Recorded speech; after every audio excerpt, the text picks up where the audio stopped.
નમસ્કાર. નવજીવન પરિવાર વતી હું કિરણ કાપુરે આપ સૌનું હાર્દિક સ્વાગત કરું છું. આજે આપણે જ્યાં બેઠા છીએ એ જગ્યા નવજીવન પરિસર સાથે સરદાર પટેલની ખાસ સ્મૃતિ જોડાયેલી છે. 1940માં ગાંધીજીએ પોતાના તમામ લખાણોની કોપીરાઇટનો વારસો નવજીવનને સોંપ્યો હતો. સ્વતંત્રતા બાદ અને ગાંધીજીની વિદાય પછી સરદાર પટેલે ગાંધીજીના આ વારસાને મજબૂત આધાર આપ્યો. 31 ઓક્ટોબર 1950માં તેમણે આ વર્તમાન ઇમારતનું ઉદ્ઘાટન કર્યું હતું. સરદાર પટેલ ગાંધીજીના વિચારોને લઈને ચાલ્યા હતા અને ગાંધીજીના સ્વપ્નને સાકાર કરવા સતત પ્રયત્નશીલ રહ્યા હતા. જ્યારે પણ ગાંધીજીનું નામ દેવાય છે ત્યારે સમાંતરે સરદારની સ્મૃતિ તાજી થયા વિના રહેતી નથી. આજે આપણી સાથેના વક્તા ઉર્વિશ કોઠારી સરદાર પટેલની સ્મૃતિ ફરી એકવાર આપણી સમક્ષ તાજી કરાવશે. હું ઉર્વિશભાઈને વિનંતી કરું કે તેઓ સ્ટેજ પર આવે અને પોતાનું સ્થાન ગ્રહણ કરે.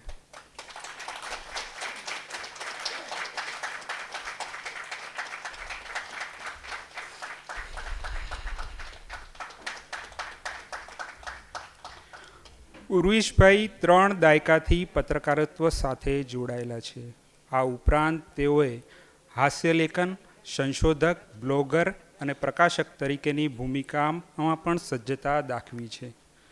તેમના હાસ્યવ્યંગ લખાણોથી 32 કોઠે હાસ્ય, જ્યાં જ્યાં હસે એક ગુજરાતી અને હાસ્ય લઘુનવલ ભદ્રમ ભદ્ર અનામત આંદોલનમાં જેવા પુસ્તકો આપણને મળ્યા છે. રાજકીય, સામાજિક અને સંશોધનાત્મક લેખો અને સાંપ્રત ઘટનાઓના લેખન સાથે તેઓએ પ્રમુખ અખબારો અને સામાયિકોમાં લેખન સંપાદન કાર્ય કર્યું છે. સામાન્ય રીતે આજે લોકો પહેલાં પત્રકારત્વનો અભ્યાસ કરીને પછી ફિલ્ડમાં આવે છે, પરંતુ ઉર્વિશભાઈએ પહેલાં 2 દાયકા સુધી પત્રકારત્વ કર્યું અને પછી તેમણે ગુજરાત યુનિવર્સિટીમાંથી પત્રકારત્વની ડિગ્રી લીધી. ગુજરાત વિદ્યાપીઠમાંથી તેમણે PhD કર્યું. તેમનો વિષય હતો ગાંધીજીના લખાણમાં હિન્દુ મુસલમાન સંબંધોનું નિરૂપણ. આ અભ્યાસ તેમણે ગાંધીજીના તંત્રીપણા હેઠળ નીકળતા નવજીવનમાં પ્રગટ થયેલા લખાણોને સંદર્ભે કર્યો છે. તેમના પત્રકારત્વની કારકિર્દીના વ્યાપક અનુભવો 2 વર્ષ પૂર્વે પ્રકાશિત થયેલા મારી પત્રકારત્વ લેખનની સફર પુસ્તકમાં વાંચવા મળે છે. ઉર્વિશભાઈ છેલ્લા 10 વર્ષથી સાર્થક પ્રકાશન દ્વારા પ્રકાશન ક્ષેત્રે પણ જોડાયા છે.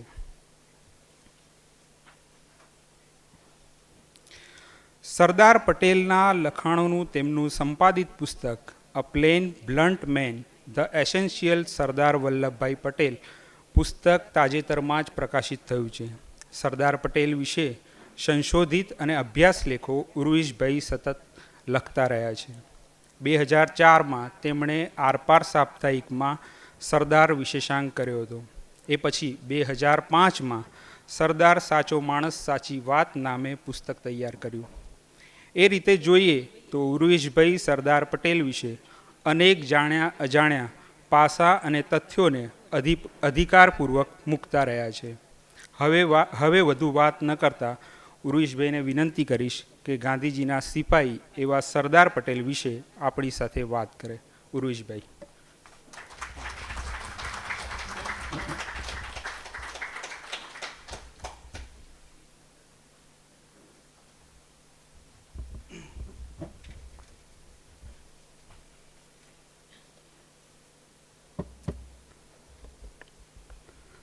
નમસ્કાર. નવજીવન સાથે એવો નાતો છે કે હોમ પિચ જ લાગે.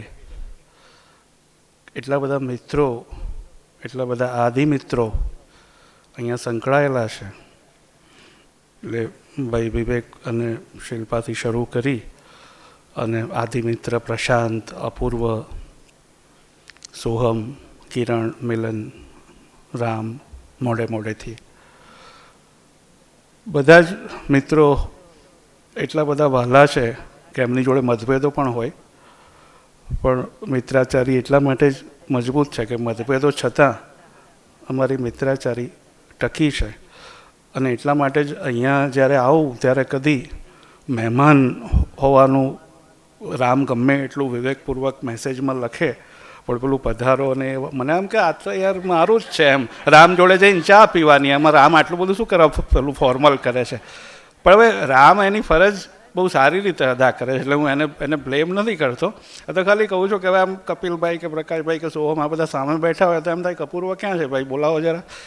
એટલે આ એવો મંચ છે અને ત્યાં જે સરદાર વિશે બોલવાનું થાય એનો એક જુદો એક વિશેષ આનંદ છે. એનું કારણ કિરણે એમની વાતમાં કહ્યું,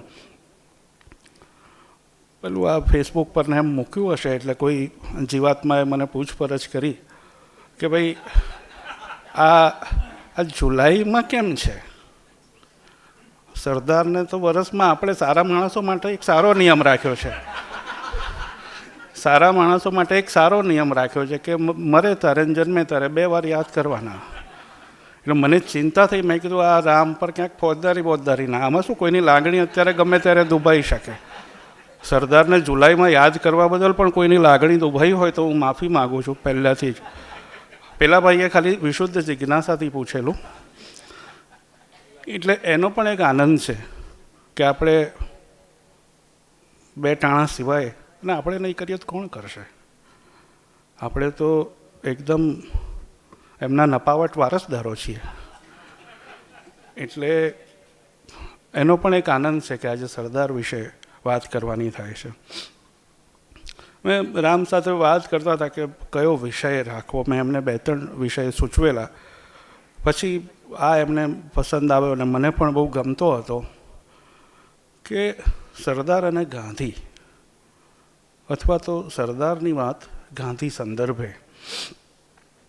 કારણ કે પાછલા વર્ષોમાં એવું બહુ જ જોવા મળે છે કે સરદાર એક સ્વતંત્ર વ્યક્તિત્વ, સ્વતંત્ર શબ્દ નીચે ઘાટી અને કાળી અંડરલાઈન, એટલે કે ગાંધીજી વગરના સરદાર. હું એક અંગ્રેજી વેબસાઇટ છે બહુ જાણીતી છે, theprint.in કરીને, એમાં ક્યારેક લખતો હોઉં છું ગાંધી, સરદાર, નહેરુ, આંબેડકર એ બધા વિશે વિશેષ. તો થોડા વખત પહેલાં 1.5-2 વર્ષ પહેલાં, એટલે અમારે એવી રીત હોય છે કે એની જે ઓપિનિયન એડિટર છે એને હું પૂછું કે ભાઈ આવો એક વિષય છે, લખું? એક લખો તો લખવાનું, અને પછી એ લોકો બહુ સરસ રીતે એડિટ કરે, આપણને એડિટેડ વર્ઝન મોકલે. સોર્સ જ્યાં જ્યાં ખૂટતા હોય એ બહુ ચુસ્તીપૂર્વક કહે કે આનું શું, એક જુદા પ્રકારની તાલીમને જુદો આનંદ હોય છે એનો. તો એમને મેં એકવાર કહ્યું કે મારે એક આવા વિષય પર લખવું છે કે સરદારે દેશી રાજ્યોનું વિલીનીકરણ ના કર્યું હોત તો આપણે એમને કેવી રીતે યાદ કરત? કારણ કે આપણે તો સ્ટેચ્યુ ઓફ યુનિટીની વાત આજે આપણે નહીં કરીએ, મને અલગથી હાસ્ય વિશે બોલાવશે ત્યારે કરીશું. પણ આપણે તો સરદારની આખી વિભૂતિ, આખી પ્રતિભા, આખું વ્યક્તિત્વ દેશી રાજ્યોના વિલીનીકરણમાં જ કેન્દ્રિત કરી દીધું છે. એટલે મેં મારી પ્રિન્ટની એડિટરને આ સવાલ મોકલ્યો, એટલે એણે બહુ સરસ છે કે હા બરાબર, પણ તો શું કહે ને, એમ કે જાણવું છે શું છે, લખ. એટલે આ એક બીજી હકીકત છે કે પહેલાં રાષ્ટ્રીય સ્તરે અને પછી ગુજરાતના સ્તરે સરદારને આપણે માત્ર દેશી રાજ્યોના વિલીનીકરણ પૂરતા સીમિત કરી દીધા છે, જે કામ એમણે હમણાં 75 વર્ષના લાંબા આયુષ્યમાં છેલ્લા 3 વર્ષ કર્યું. તો 72 વર્ષ કોલોક્વિયલ ભાષામાં કહીએ, કારણ કે સરદાર તો નવજીવનના ને આપણે બધાના વડીલ છે, તો 72 વર્ષ શું કાકાએ જખ મારી? આપણે વિલીનીકરણ કરીએ છીએ, બહુ જ મોટું કામ છે. ભારતને ભૌગોલિક રીતે એક આકાર આપવામાં એની બહુ જ મોટી ભૂમિકા છે. પણ સરદાર પટેલની કક્ષાનો લીડર 72 વર્ષ શું કર્યું એવું આપણે કેમ કદી એવી રીતે આખી વાતને જોવાનું પસંદ ન કરીએ? તો પેલી એડિટરે પૂછ્યું એટલે મેં ખાલી વળતા જવાબમાં એમને 5-6-7 મુદ્દા લખીને મોકલ્યા. એટલે મને કે પરફેક્ટ છે, તું લખ. એટલે પછી મેં લખ્યો. એનાથી થોડા વધારે ફ્લેશબેકમાં જઈએ તો એકવાર આ સેકન્ડ હેન્ડ વાત છે, મેં ફર્સ્ટ હેન્ડ જાણેલી નથી, પણ આધારભૂત રીતે જાણેલી છે કે આપણી એક યુનિવર્સિટીમાં સરદાર વિશે અડધો કલાકની ફિલ્મ બતાવવામાં આવી. અને એમાં કમાલ એ હતી કે ગાંધીજી જ નહોતા. હવે શું છે, આપણે આવી બધી કમાલોથી ટેવાતા જવું પડે, એટલે બધા ટેવાઈ ગયેલા. પણ મને થયું કે એકવાર જ્યારે આ વાત થઈ આરપારનો સરદાર પટેલ વિશેષાંક, જ્યાંથી આ સરદારની મારી સફરની એક રીતે કહીએ તો શરૂઆત થઈ. અને તમે જાણો છો કે દરેક લાંબી, મોટી નથી કહેતો, દરેક લાંબી સફરની શરૂઆત બહુ નિર્દોષ ભાવે થતી હોય છે. કારણ કે પહેલેથી ખબર હોય ને તો માણસ ચાહે જ નહીં એ બાજુ. તો અમે જ્યારે અંક કર્યો અને અમારા પ્રકાશક આરપારના જે હતા મનોજ ભીમાણી બહુ ઉત્સાહી હતા, એટલે એમણે અંકનો વિમોચન કાર્યક્રમ સરદાર સ્મારકમાં રાખેલો. અને ત્યાં આગળ પણ મેં કહ્યું હતું કે સરદાર એવા એક કમનસીબ નેતા છે જેમને એમના ચાહકો વધારે અન્યાય કરે છે કે ટીકાકારોએ નક્કી કરવું અઘરું છે.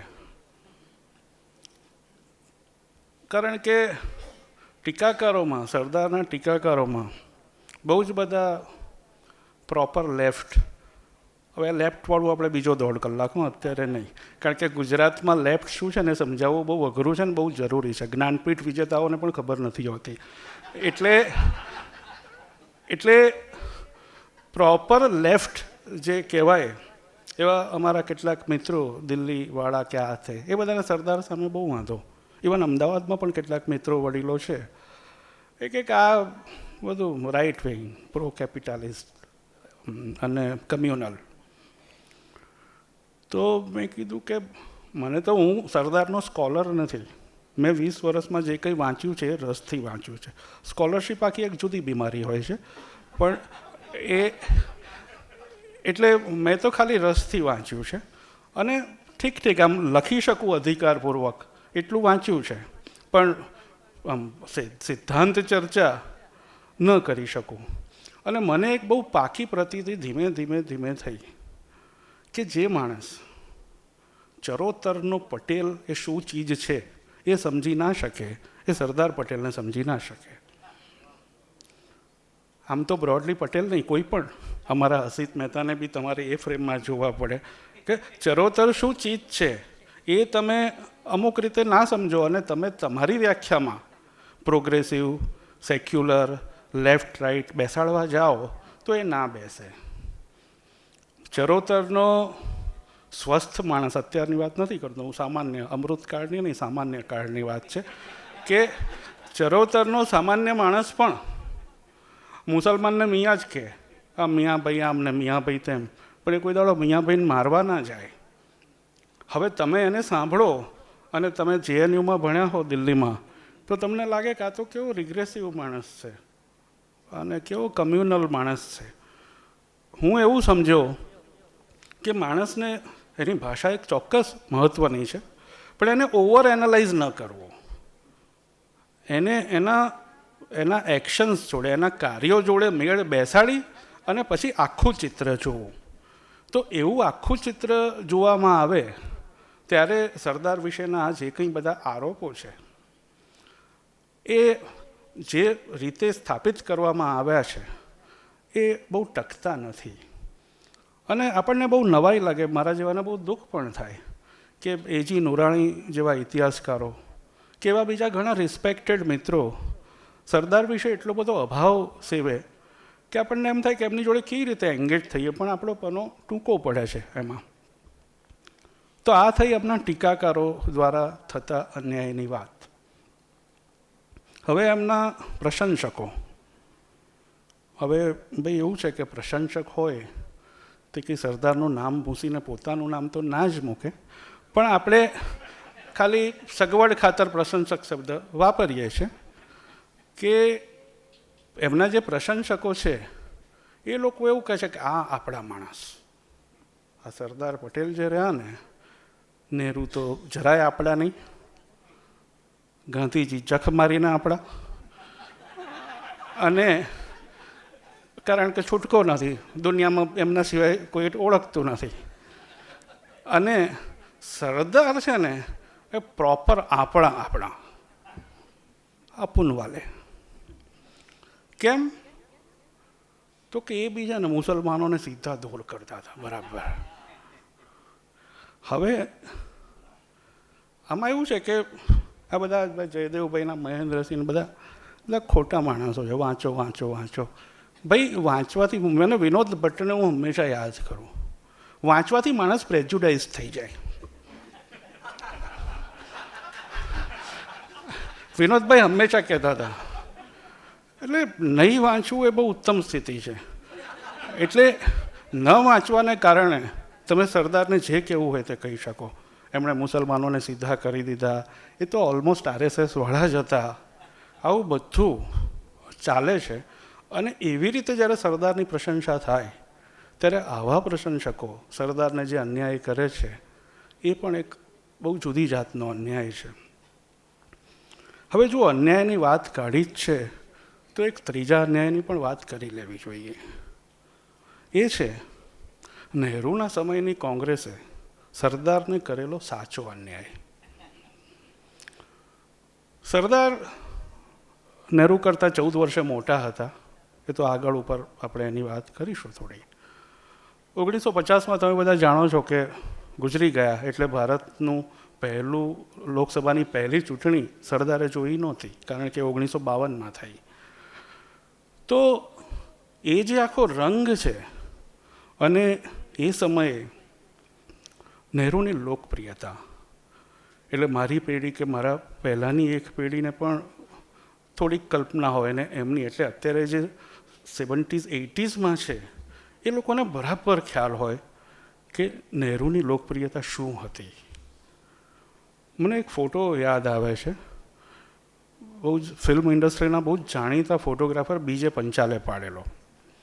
એમાં નહેરુ, દેવાનંદ, દિલીપ કુમાર અને રાજ કપૂર ઊભા છે. અને તમે આ ફોટો જુઓ ને, જોજો, ઇન્ટરનેટ પર મળશે, તમને લાગશે કે આમાંથી સ્ટાર તો એક જ છે. પેલા ત્રણ જે રીતે ઊભા છે ને,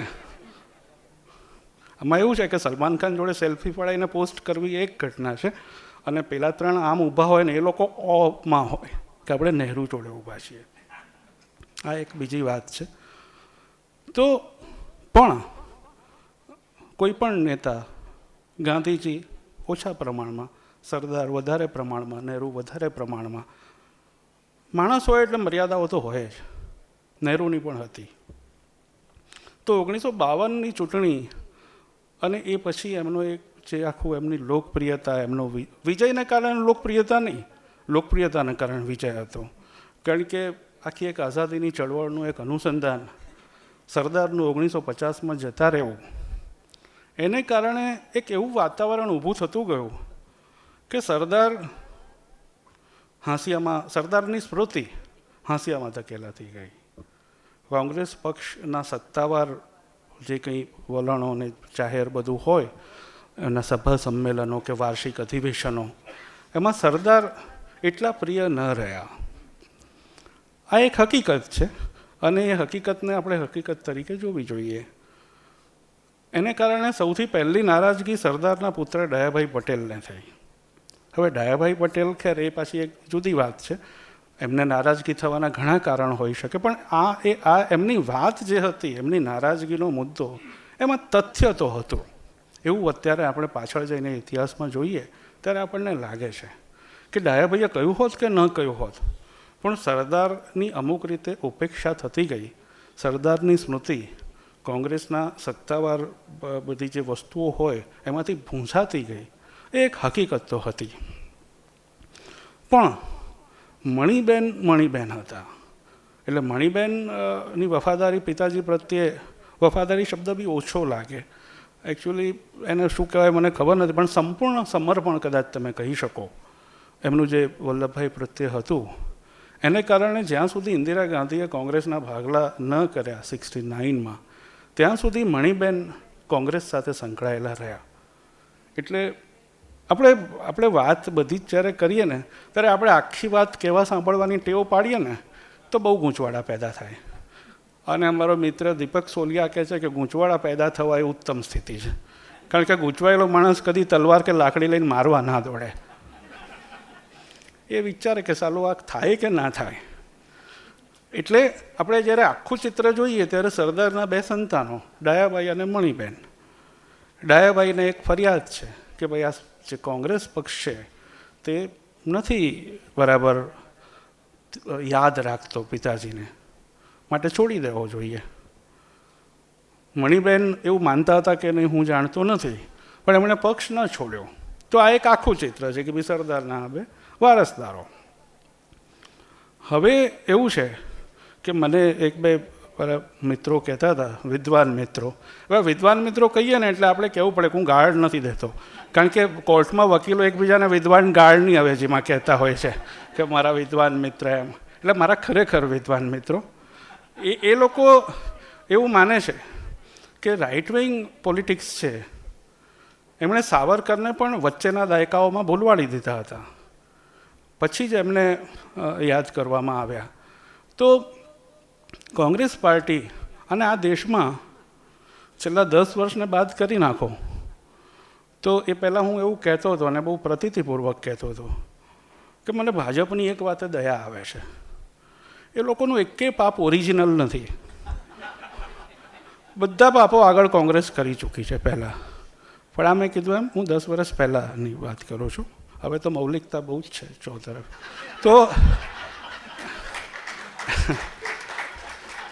તો એકે પાપ એવું નથી કે જે કોંગ્રેસે પહેલાં ના કર્યું હોય. એટલે કોંગ્રેસનું એક કાર્ડિનલ સિન સરદારને ભૂલાવી દેવા, એમને ટોટલ હાંસિયો પણ નહીં કહેવાય, પાનાની બહાર જ મૂકી દેવા. હવે એવું છે કે સરદારની ગરિમાને ન શોભે એવી એક ઉપમા આપણે સાદી સમજ માટે કે ભાઈ આપણી એક સાયકલ છે અને સાયકલ વાપરનાર બાપા ગુજરી ગયા એટલે આપણે સાયકલ મૂકી દીધી બાજુ પર. અને બાજુ પર એટલે એમને નહીં, ભંગારમાં કાઢી નથી એટલું જ, કારણ કે કાઢીએ તો કોઈ લે કે નહીં ખબર નથી, બાકી તો કાઢી નાખીએ.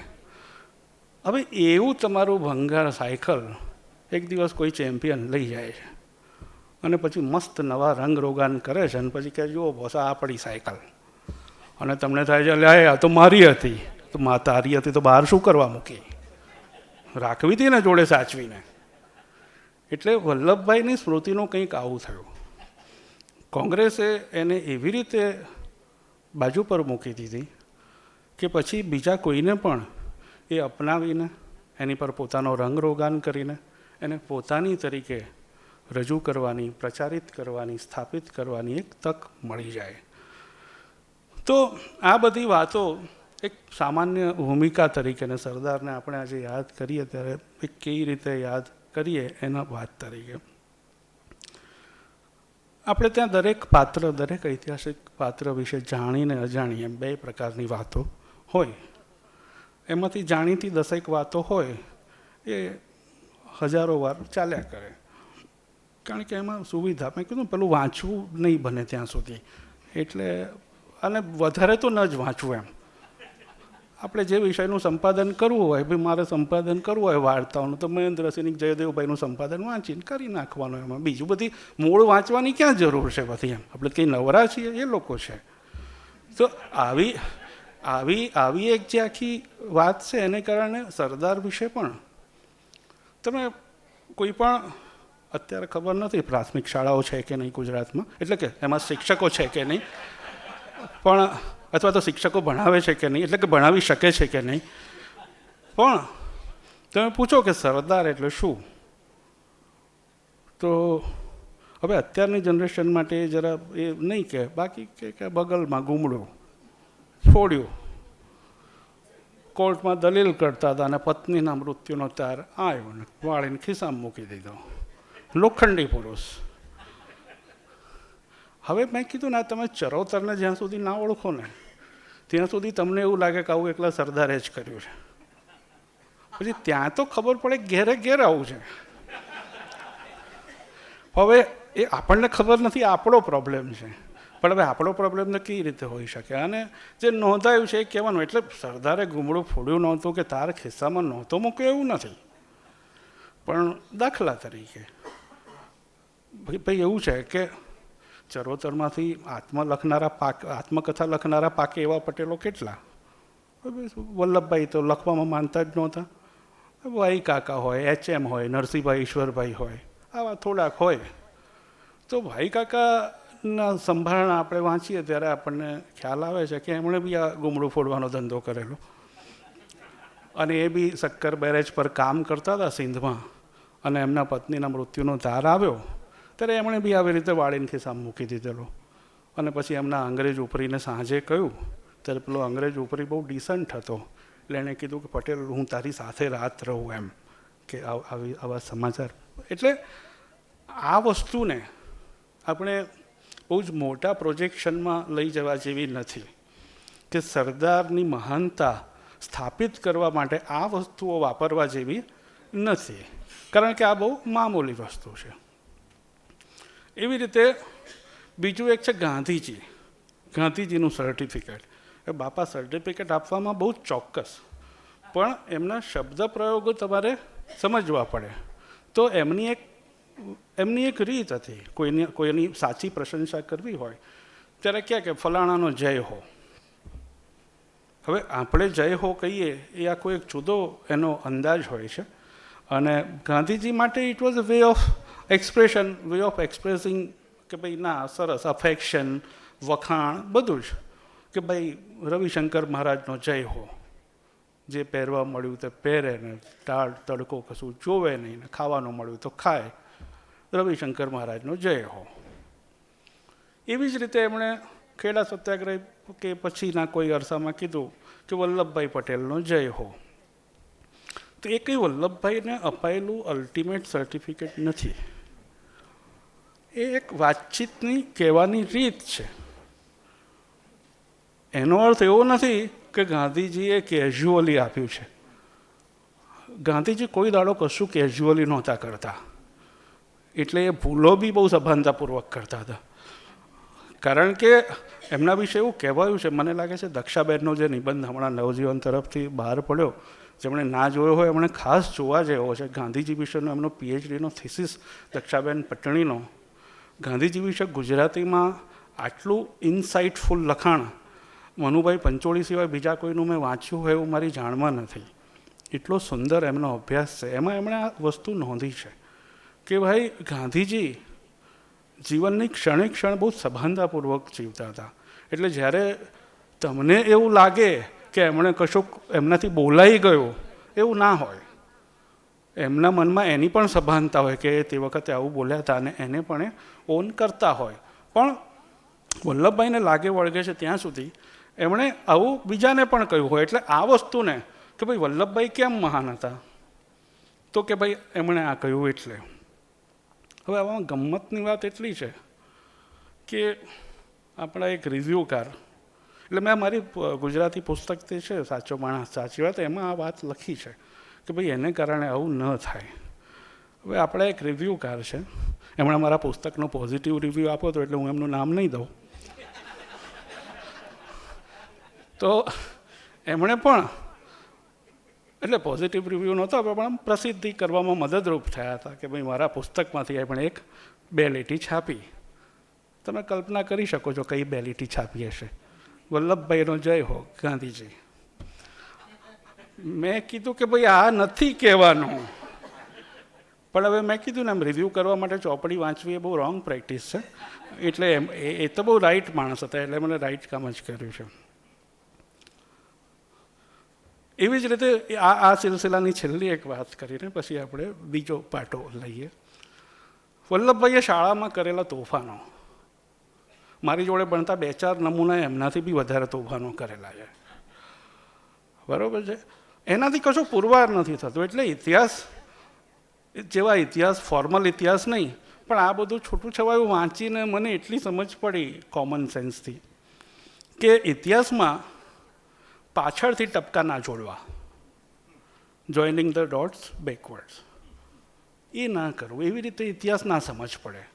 એમાં તમારા મનનો ગમતો કન્સ્ટ્રક્ટ થઈ જાય, તમારે જે કરવું છે એ થઈ જાય, પણ સાચું ચિત્ર ના મળે.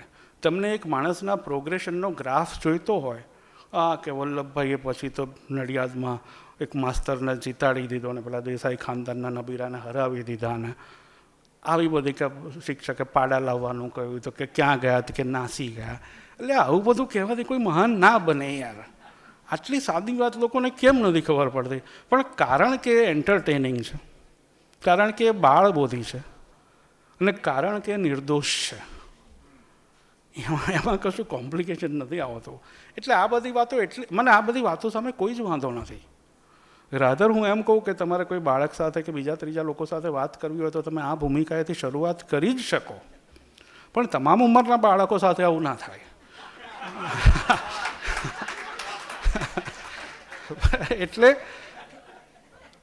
એટલે આ બધી જે આખી વાતો છે એને કારણે વલ્લભભાઈનું જે ચરિત્ર વ્યક્તિત્વ છે એની અમુક જ બાજુઓ એક રીતે ઉજાગર થતી રહી.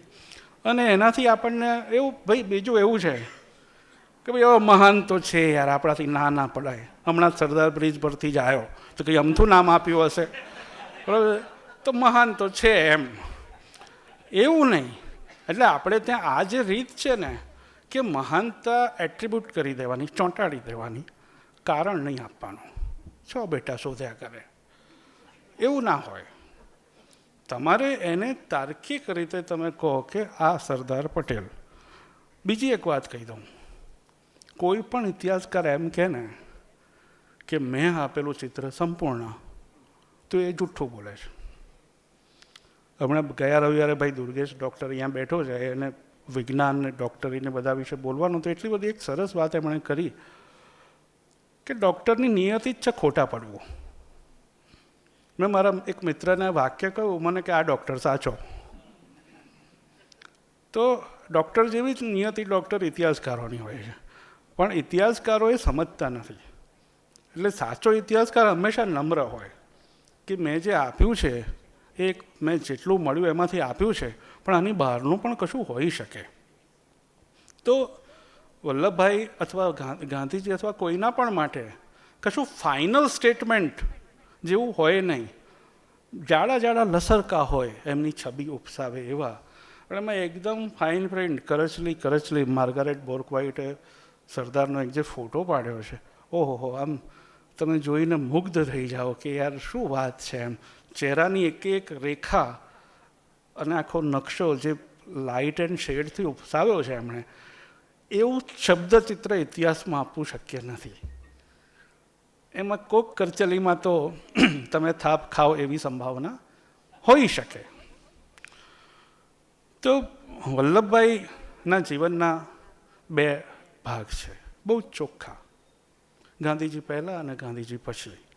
એટલે વલ્લભભાઈની વાત ગાંધીજી વિના થઈ કેવી રીતે શકે, એ જ મારે બનતો કોયડો છે. અને આપણે વ્યવહારુ ના બનવું જોઈએ અને સ્વીકારવું જોઈએ કે ગાંધીજીની વાત વલ્લભભાઈ વિના થઈ શકે. ગાંધીજીના જીવનમાં, એમના કાર્યોમાં વલ્લભભાઈનું બહુ જ મોટું સ્થાન છે, પણ અનિવાર્ય સ્થાન નથી. અને આવું કહીએ ત્યારે સરદારનું અપમાન નથી થતું, સરદાર નીચા નથી પડતા. વિજ્ઞાનમાં આ સુખ છે. આઇન્સ્ટાઈન કે ન્યૂટન ખોટો, તો કોઈ એવું ના કે ન્યૂટનના ચાહકની લાગણી તો ભાઈ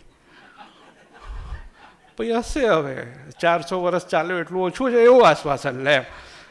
પણ આપણે ત્યાં તમે આવું કહો, આજે મેં વિધાન કર્યું, આ ભોગે જો કે યુટ્યુબ પર કે ક્યાંક જાય અને તમે મારું આટલું વિધાન કાપીને મૂકો, તો પછી જે સુંદર ટ્રોલિંગ થાય, બરાબર, એવું ના હોય.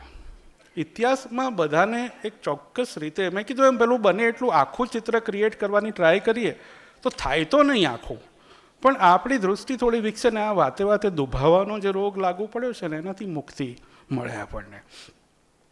તો વલ્લભભાઈ, સરદાર પહેલાંના જે વલ્લભભાઈ છે એ એવા છે જેની જોડે આપણે ફટાક દઈને કનેક્ટ કરી શકીએ. એક ફિયર્સ ખૂંખાર, વકીલ. આ એક હમણાં ભાઈએ વાત કરી, આ એક અંગ્રેજી ચોપડી હમણાં થોડા 6-12 મહિના પહેલાં આવી. સરદારના ભાષણો, લખાણો અને પત્રો ને એ બધામાંથી એક સંપાદન મેં કરેલું, થોડો ઘણો ગુજરાતીમાંથી અંગ્રેજી પણ ક્યાંક કર્યું. તો એ નિમિત્તે આ બધું જોયું ત્યારે એ બહુ જ આમ મજા આવી કે એમાં મેં લખી છે એક વસ્તુ કે સરદાર હંમેશા એ વાતે બહુ જ મુસ્તાક હતા કે માણસોની પસંદગીમાં મને ફટાક દઈને ખબર પડી જાય. એટલે વકીલ તરીકે એવું કહેતા કે આમ માણસ બારણામાં બેસીને 4 ડગલા ચાલે એટલામાં હું એને માપી લઉં છું. એક જ બાબત એવી છે જેમાં સરદારનું મૂલ્યાંકન ખોટું પડ્યું અને સરપ્રાઇઝિંગલી નહેરુનું સાચું પડ્યું, એ RSS વિશે. સરદારને એવું હતું કે આ લોકો રસ્તો ભૂલેલા પણ આપણા જ ભાઈઓ છે અને 1947-48માં કોઈ RSS વિશે આવું ધારતું હોય એને તમે કમ્યુનલ કહો તો એ તમારી સમજનો પ્રશ્ન છે. એક નવો દેશ બન્યો છે અને કોંગ્રેસ એની એ વખતે બી એની એક અમુક પ્રકારની હાઈ હેન્ડેડનેસ અથવા તો એક પ્રકારની સર્વોપરિતા હતી, છતાં ગાંધી સંસ્કાર અને આ બધા લોકોને કારણે બધાને સાથે લઈને ચાલવું એવી એક વાત તો હતી જ. નહીં તો આપણને આંબેડકર કે પહેલી કેબિનેટમાં ન મળ્યા હોત કોંગ્રેસના આટલા બધા ક્રિટિક. તો આ જે આખી વસ્તુ છે સરદારની, એ બહુ આખી એવી વાત છે એમાં કે તમે એમ કહો કે આ તો RSSની તો એ કે ભાઈ આ બી આપણા જ લોકો છે. એમણે કીધું RSS વાળાને કે ભાઈ તમે કોંગ્રેસમાં જોડાઈ જાઓ. અને એમણે બીજી એક વાત જે કરેલી એ તો હું આ વ્યાખ્યાનનું સમાપન એ કોટથી કરવાનો છું એટલે એ વખતે વાત કરીશું. તો સરદાર શરૂઆતના જે હતા, જે માણસને 4 ડગલા ચાલે એમાં માપી લે, એ સાચું હતું અને બહુ બધા લોકોને એમણે માપી લીધેલા. અને કોંગ્રેસમાં જોડાયા કરતાં ગાંધીજી સાથે જોડાયા. એમને મન છે ને એમણે પોતે જ કહ્યું છે. બીજું એક છે ને સરદારમાં ખાસ એવું થાય છે, આમાં પણ એક બીજો દાખલો આપો પછી સરદારની વાત કરું કે આપણા ફિલ્મ સંગીતના એક જાણીતા લેખક છે, એમણે કશું કહ્યું કે નૌશાદે આવું કહ્યું છે ફલાણી વાત વિશે. એટલે અમારા ગુરુજી નલિન શાહ મુંબઈવાળા એ કે ખોટી વાત છે કે પેલા ક્યારે પણ ખુદ નૌશાદે મને આવું કહ્યું. નલિનભાઈ કે તો ખાસ ખોટી વાત છે. એટલે બધા સોર્સ એમ કે ફ્રોમ હોર્સિસ માઉથ, પણ ભાઈ ઘોડા બી જૂઠું બોલે યાર. હવે એટલે ફ્રોમ હોર્સિસ માઉથ એટલે બધું તમારે ફેસ વેલ્યુ પર ના લઈ શકો, તમારે ક્રોસ ચેક કરવું પડે. એટલે સરદારના ભાષણો અને સરદારના લખાણો, આ બે સરદાર બહુ જુદા છે. બહુ જ બધા લોકોને, મિત્ર હસીત મહેતા સહિત, એવો લોભ હોય છે અને હતો ને હજી રહ્યો હશે કે સરદારની ભાષા વિશે કામ થવું જોઈએ. જોમવાન, પ્રાણવંતી ને અનેક સાચા વિશેષણો એના માટે વપરાયા છે. પણ સરદારની 2 ભાષા છે, એક ગુજરાતી સ્પોકન અને બીજી અંગ્રેજી રિટન અથવા તો ગુજરાતી રિટન. ટૂંકમાં એક ભાષણમાં બોલાયેલી ભાષા અને એક લખાણમાં લખાયેલી ભાષા. આમની ભાષણની ભાષા સાંભળો તો તમને એવું લાગે કે સરદાર કદાચ વિરમગામની પેલી બાજુ જન્મ્યા હશે, સૌરાષ્ટ્ર તરફ, અડધી પીચ જ રમતા હોય કાયમ. અને લેખિત અંગ્રેજી ભાષા વાંચો ત્યારે એટલી બધી સિઝન્ડ, મેચ્યોર્ડ લાગે. અને અડધી પીચે રમવાને કારણે ઘણીવાર એ જીભના છૂટા પણ થઈ જાય અને એમાં ટીકાનો પ્રસંગ પણ પ્રાપ્ત થાય આપણા માટે, અને કરવો જોઈએ. આ બધા એટલા મોટા માણસો છે કે એમને 2 ટીકા કરવાથી એમની મૂર્તિ ખડી પડે. બધાનું એવું ના હોય ને તો બરાબર. એટલે તો એમની એ જે ભાષા છે તમે સાંભળો, એ ભાષણોમાં બોલે હો એ માણસ. હું તો 4 ચોપડી ભણેલો, હું તો 7 ચોપડી ભણેલો, હું તો અભણ. અલ્યા લંડનથી બેરિસ્ટર થયા છો, કોને શીખવાડો છો આ બધું? પણ એમનો આવું બોલવા પાછળનો આશય એ કે સામે બેઠેલા જે ગરીબ લોકો છે, સામાન્ય લોકો છે, ખેડૂતો છે, એમની જોડે એકરૂપતા લાગે. તો એ પોતાના એજ્યુકેશન વિશે સામાન્ય ચર્ચા થાય છે એમ જૂઠું નથી બોલતા, પણ એ ભૂંસી નાખવા માગે છે. આ એક બહુ અગત્યની ને બહુ જુદી રીતે સમજવા જેવી વાત છે. ગાંધીજી કે વલ્લભભાઈ કે આ જે લોકો છે એમણે અંગ્રેજી શિક્ષણ જ લીધું, બ્રિટનમાં જઈને લીધું, પણ પછી એમાં રહેલી જે બ્રિટિશ તત્વ એ એમને ભૂંસી નાખવું છે. એમને એ શિક્ષણમાંથી જે અજવાળું મળે છે એ જોઈએ છે, પણ જે એનો આડંબર છે ને એ નથી જોતો. એમને ભૂંસી નાખવું છે. એટલે વલ્લભભાઈ એટલે કે છે હું તો 4 ચોપડી ભણેલો, 7 ચોપડી ભણ્યો, અને ભણેલાની તો એ કંઈ મશ્કરી કરે. ગુજરાત વિદ્યાપીઠમાં છે, અહીંયા ખબર નહીં કોઈ છે કે નહીં, તો ભાષણ આપતા હતા, ના હોય યુઝ્યુઅલી તો, પણ ભાષણ આપવા ગયા.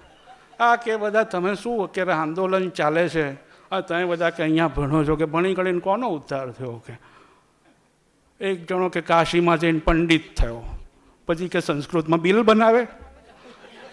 ધીસ ઇઝ વલ્લભભાઈ, કે સંસ્કૃતમાં બિલ બનાવે. તમને એમ લાગે કે આ માણસ આટલો બધો હોસ્ટાઇલ કેમ છે? પણ એમની હોસ્ટિલિટી ભણવા સામે નથી. ભણતર તમને જે સુંવાળપ આપે છે, તમને જે વિમુખતા આપે છે, તમને જે સો કોલ્ડ બુદ્ધિજીવીપણું આપે છે, જેની ચિંતા આંબેડકર ને ગાંધી બેએ કરી છે. બેને પૂછ્યું કે ભાઈ, બેને અલગ અલગ રીતે પૂછવામાં આવ્યું કે સૌથી મોટી સમસ્યા કઈ? તો કે આ ભણેલા ગણેલા માણસોની અસંવેદનશીલતા. આ જે ભણેલા ગણેલા શબ્દ હું પાછો ખેંચી લઉં છું. આ જે ભણેલા લોકોની અસંવેદનશીલતા એ એમને નથી ખપતી, અને એટલે કહે છે કે સંસ્કૃતમાં બિલ બનાવે. બાકી એમને વાંધો નથી.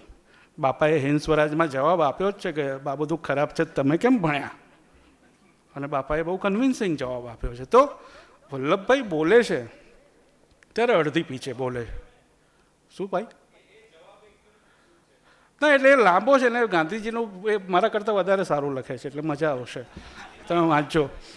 તો એટલે મુદ્દે એમ કે મારે એ ભણીને એમની સામે થવું છે, એવો સાર છે એનો. તો આ જે આખી વસ્તુ છે સરદારનું બોલવાનું, એ બોલતી વખતે ગાંધીવાળા નથી. મેં કીધું ને પ્રોપર અડધી પીચ પર છે. એટલે એકવાર જ્યારે બારડોલી સત્યાગ્રહ વખતે આવું બધું કંઈક બહુ ટોણા મારે જ જોરદાર, કે બધા બંગડીઓ પહેરીને બેઠા છો ને એમ તેમ, એવું કશું કેમ. હવે અત્યારે જો આવું કહીએ તો પછી એક સાધારણ રીતે મિસોજીની જેવો એક પ્રશ્ન બી આવે કે આ તો બંગાળીઓને આ તે. આપણે જરા જમાનામાં જઈને એ સમય પ્રમાણે જોવાનું. એ વાંચીને હજુ થોડા અંક પહેલાં જ મુનશી પ્રેમચંદે હંસ મેગેઝિન એમનું જે હતું એમાં બારડોલી સત્યાગ્રહના અને વલ્લભભાઈના વખાણ કર્યા છે. અને એમ કે ભાઈ દેશમાં, એટલે એ વખતે આખા દેશનું બારડોલાઇઝેશન, બારડોલીકરણ એવી એક વાત છે. અને મુનશીએ બહુ પ્રેમથી નોંધ્યું છે કે ભાઈ ગામડા ઉચ્ચર થઈ ગયા છે ને એમને. તો મુનશી પ્રેમચંદ લખે એટલે જેવું લખે. પણ થોડા વખત પછી વલ્લભભાઈ આવું કશું કહે છે અને ટોણા મારે છે ત્યારે મુનશી પ્રેમચંદને ચચરી જાય છે કે ભાઈ તમે આ ભાષામાં શેના બોલો છો? તમે ક્યાં જાગેલા હતા પહેલાં? તમે મોડા જ જાગ્યા છો ને, તો આ લોકો તમારા પછી જાગશે, તેમાં ટોણા થોડા મારવાના હોય એમ. તો આવું પણ એક એમનામાં કેટલા બધા આમ એટલે બોલવામાં બીજી રીતે કહીએ તો એ ચરોતર છે. વલ્લભભાઈની ચરોતરી જીભ છેવટ સુધી સાથ નથી છોડ્યો. એને કારણે બહુ જ અદ્ભુત, એટલે કે રસ્ટિક પ્રકારની, એકદમ ગ્રામ્ય પ્રકારની હ્યુમરો બી એમાંથી નીકળી છે, અને ક્યારેક વાગી જાય એવું પણ નીકળ્યું છે. પણ મેં કહ્યું એમ, તમારે ચરોતરને ઓળખવો પડે કે આ વાગી જવા પાછળ મારવાનો આશય છે. આ વાગવાનું એ સ્કિન ડીપ છે, ઘસરકો કરી નાખે, ખંજર મારવાની વાત નથી. અને અજાણતા એમને ખબર કે એમને તો એમ કે આ તો આવી જ રીતે કહેવાય ને એમ, એમની આખી બોલવાની રીત, હમણાં જો કંઈ યાદ કરતો હતો, ગાંધીજીની હત્યા પછીનું એમનું ભાષણ, સાલું એક ચરોતરી માણસનો ક્લાસિક નમૂનો આનાથી વધારે મળવો અઘરો છે. તમે વિચાર કરો, નહેરુ બોલી ગયા છે રેડિયો પર, ઓલ ઇન્ડિયા રેડિયો પર, કે આપણા જીવનમાંથી પ્રકાશ બુઝાઈ ગયો છે ને, ફેન્ટાસ્ટિક ભાષણ. પછી વલ્લભભાઈ આવે છે, શું કહે છે કે ભાઈ એ તો પછી બાપાનું હિન્દી એકદમ તારક મહેતાવાળું હતું, એટલે 30-40 વર્ષ જાહેર જીવનમાં રહ્યા પછી બી હિન્દી તો આમ આયા હે ગયા હે વાળું જ હતું.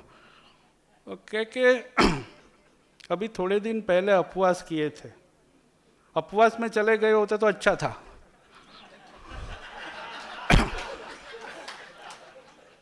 Can you imagine?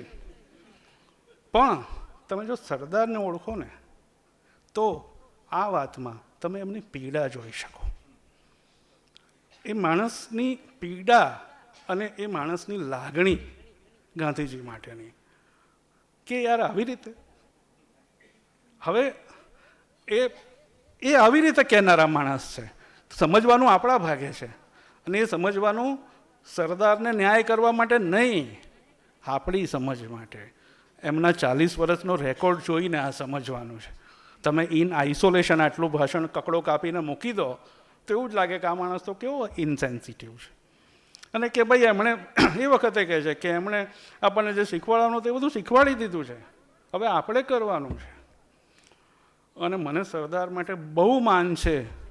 એના કેટલાય કારણોમાં એક કારણ આ કે 1920થી આવું માનતા હતા કે ગાંધીજીએ આપણને જે શીખવાડવાનું છે, જે આપવાનું છે, એ બધું આપી દીધું છે. હવે એમની સામે જોઈને બેસી ના રહો. એટલે સરદારની મજા એ છે કે ગાંધીજીના તો થોડા ઘણા પણ ફોટા 2, 4, 6 ગાંધી ટોપીમાં મળી જાય છે. વલ્લભભાઈના ક્યાંય નથી મળતા. એટલે સલામત રીતે આપણે એવું કહી શકીએ કે એમણે કદાચ ગાંધી ટોપી નહીં પહેરી હોય. હવે આમ તો મારે ખરેખર આમ અહીંયા હાથ પછાડીને આમ લાક્ષણિક ગુજરાતી વક્તાની શૈલીમાં કહેવું જોઈએ કે એમણે કદી નહોતી પહેરી, પણ એવું છે કે આવું નથી હોતું ઇતિહાસમાં. ફોટા આખા જીવનના નથી લેવાતા. અને વલ્લભભાઈ છે ને, એમનો સિગરેટ પીતો પણ એક પણ ફોટો નથી, પણ એ 555 પીતા હતા એવું રાજમોહન ગાંધીએ લખ્યું છે. એટલે અને આખા બારડોલી સત્યાગ્રહનું એટલું સુંદર ડોક્યુમેન્ટેશન, હું 2004-05માં જ્યારે ત્યાં ગયો ત્યારે મેં જોયું હતું કે કોઈ એક લડતનું આટલું સુંદર ફોટોગ્રાફિક ડોક્યુમેન્ટેશન મેં જોયું નથી ભારતમાં, અથવા તો ગુજરાતમાં મેં જેટલું જોયું છે તેમાં. એ વખતનો CID અમલદાર કેવો હતો ને એનો બી ફોટો છે, ધોતીઓ ને છત્રી લઈને ઉભેલો. પણ વલ્લભભાઈનો સિગરેટ પીતો ફોટો નથી, કારણ કે પહેલાંને બી પછી બારડોલીમાં જ રહેવાનું છે ફોટોગ્રાફરને. અને એ બાબતમાં વલ્લભભાઈ બહુ ચોક્કસ છે. એ ધીસ ઇઝ પ્રકાશભાઈ. એટલે વિદેશી વસ્તુની હોળીમાં મોડે માંડીને પણ થઈ શકે.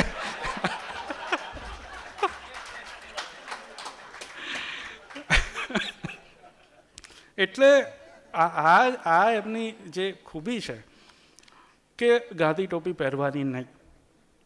ગાંધીવાળાઓને તો એવા લબડ ધક્કે લેવાના જે ખાલી નબળા હોય અને અહિંસાની વાત કરતા હોય એમની તો પટ્ટી જ ઉતારવાની. કારણ કે એમને આ બધા સામે બહુ જ વાંધો. વર્બોઝ આર્ગ્યુમેન્ટેટિવ ઇન્ડિયન વાળી આખી જે ઘટના છે ને એમાં એમને જરાય ફાવે નહીં. એમને બહુ જ વાંધો પડે. અને એ રાજકારણમાં નહોતા આવતા એનું મુખ્ય કારણ એ હતું કે 1916ના કોંગ્રેસ સેશનમાં ગયા એ પહેલાં એ ગુજરાતમાં ગુજરાત સભાના સભ્ય બનેલા. અને વલ્લભભાઈ બેરિસ્ટર, એમના મોટાભાઈ વિઠ્ઠલભાઈ જાહેર જીવનમાં જતા રહેલા. અને વિઠ્ઠલભાઈ બી પાછા એ જુદા કલાકાર હતા, એ બી ચરોતર, પણ જરા જુદું ચરોતર. એટલે મોટાભાઈ તરીકેના બધા જ અધિકારો બેશરમીથી, બિંદાસ અથવા આત્મીયતાથી, જેવી તમારી પસંદગી, વાપરવા. અને વલ્લભભાઈ પણ ચરોતરના નાના ભાઈની જેમ છેવટ સુધી વિઠ્ઠલભાઈ બેઠા હોય ત્યારે બેસતા નહોતા સામે. મોટા ભાઈની આમન્ય રાખવાની. આવા આવા વિઠ્ઠલભાઈ, આવા વલ્લભભાઈ. તો આ આખી જે વાત છે કે ભાઈ નક્કી કર્યું કે વિઠ્ઠલભાઈ, અચ્છા ત્રીજો કિસ્સો પેલું ગુમડું ને આ સિરીઝમાં આ વિઠ્ઠલભાઈ જઈ આવ્યા તે. હવે કોઈની લાગણી ના દબાવવાની હોય પટેલોની, તો એક જોક નાનકડી કહી દઉં કે આ પટેલોમાં આ પ્રકારનો નોંધાયેલો પહેલો કિસ્સો એમ કે કોકના પાસપોર્ટ પર જઈ આવ્યા હોય.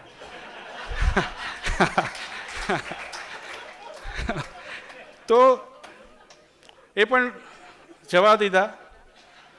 વલ્લભભાઈએ કેટલી મહેનતથી રૂપિયા ભેગા કરેલા હો પોતે જવા માટે.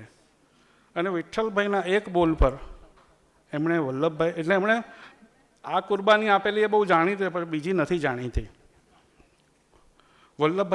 વિઠ્ઠલભાઈના પત્ની દિવાળીબેન, એમને પોતાને ત્યાં રહેવા લઈ આવ્યા.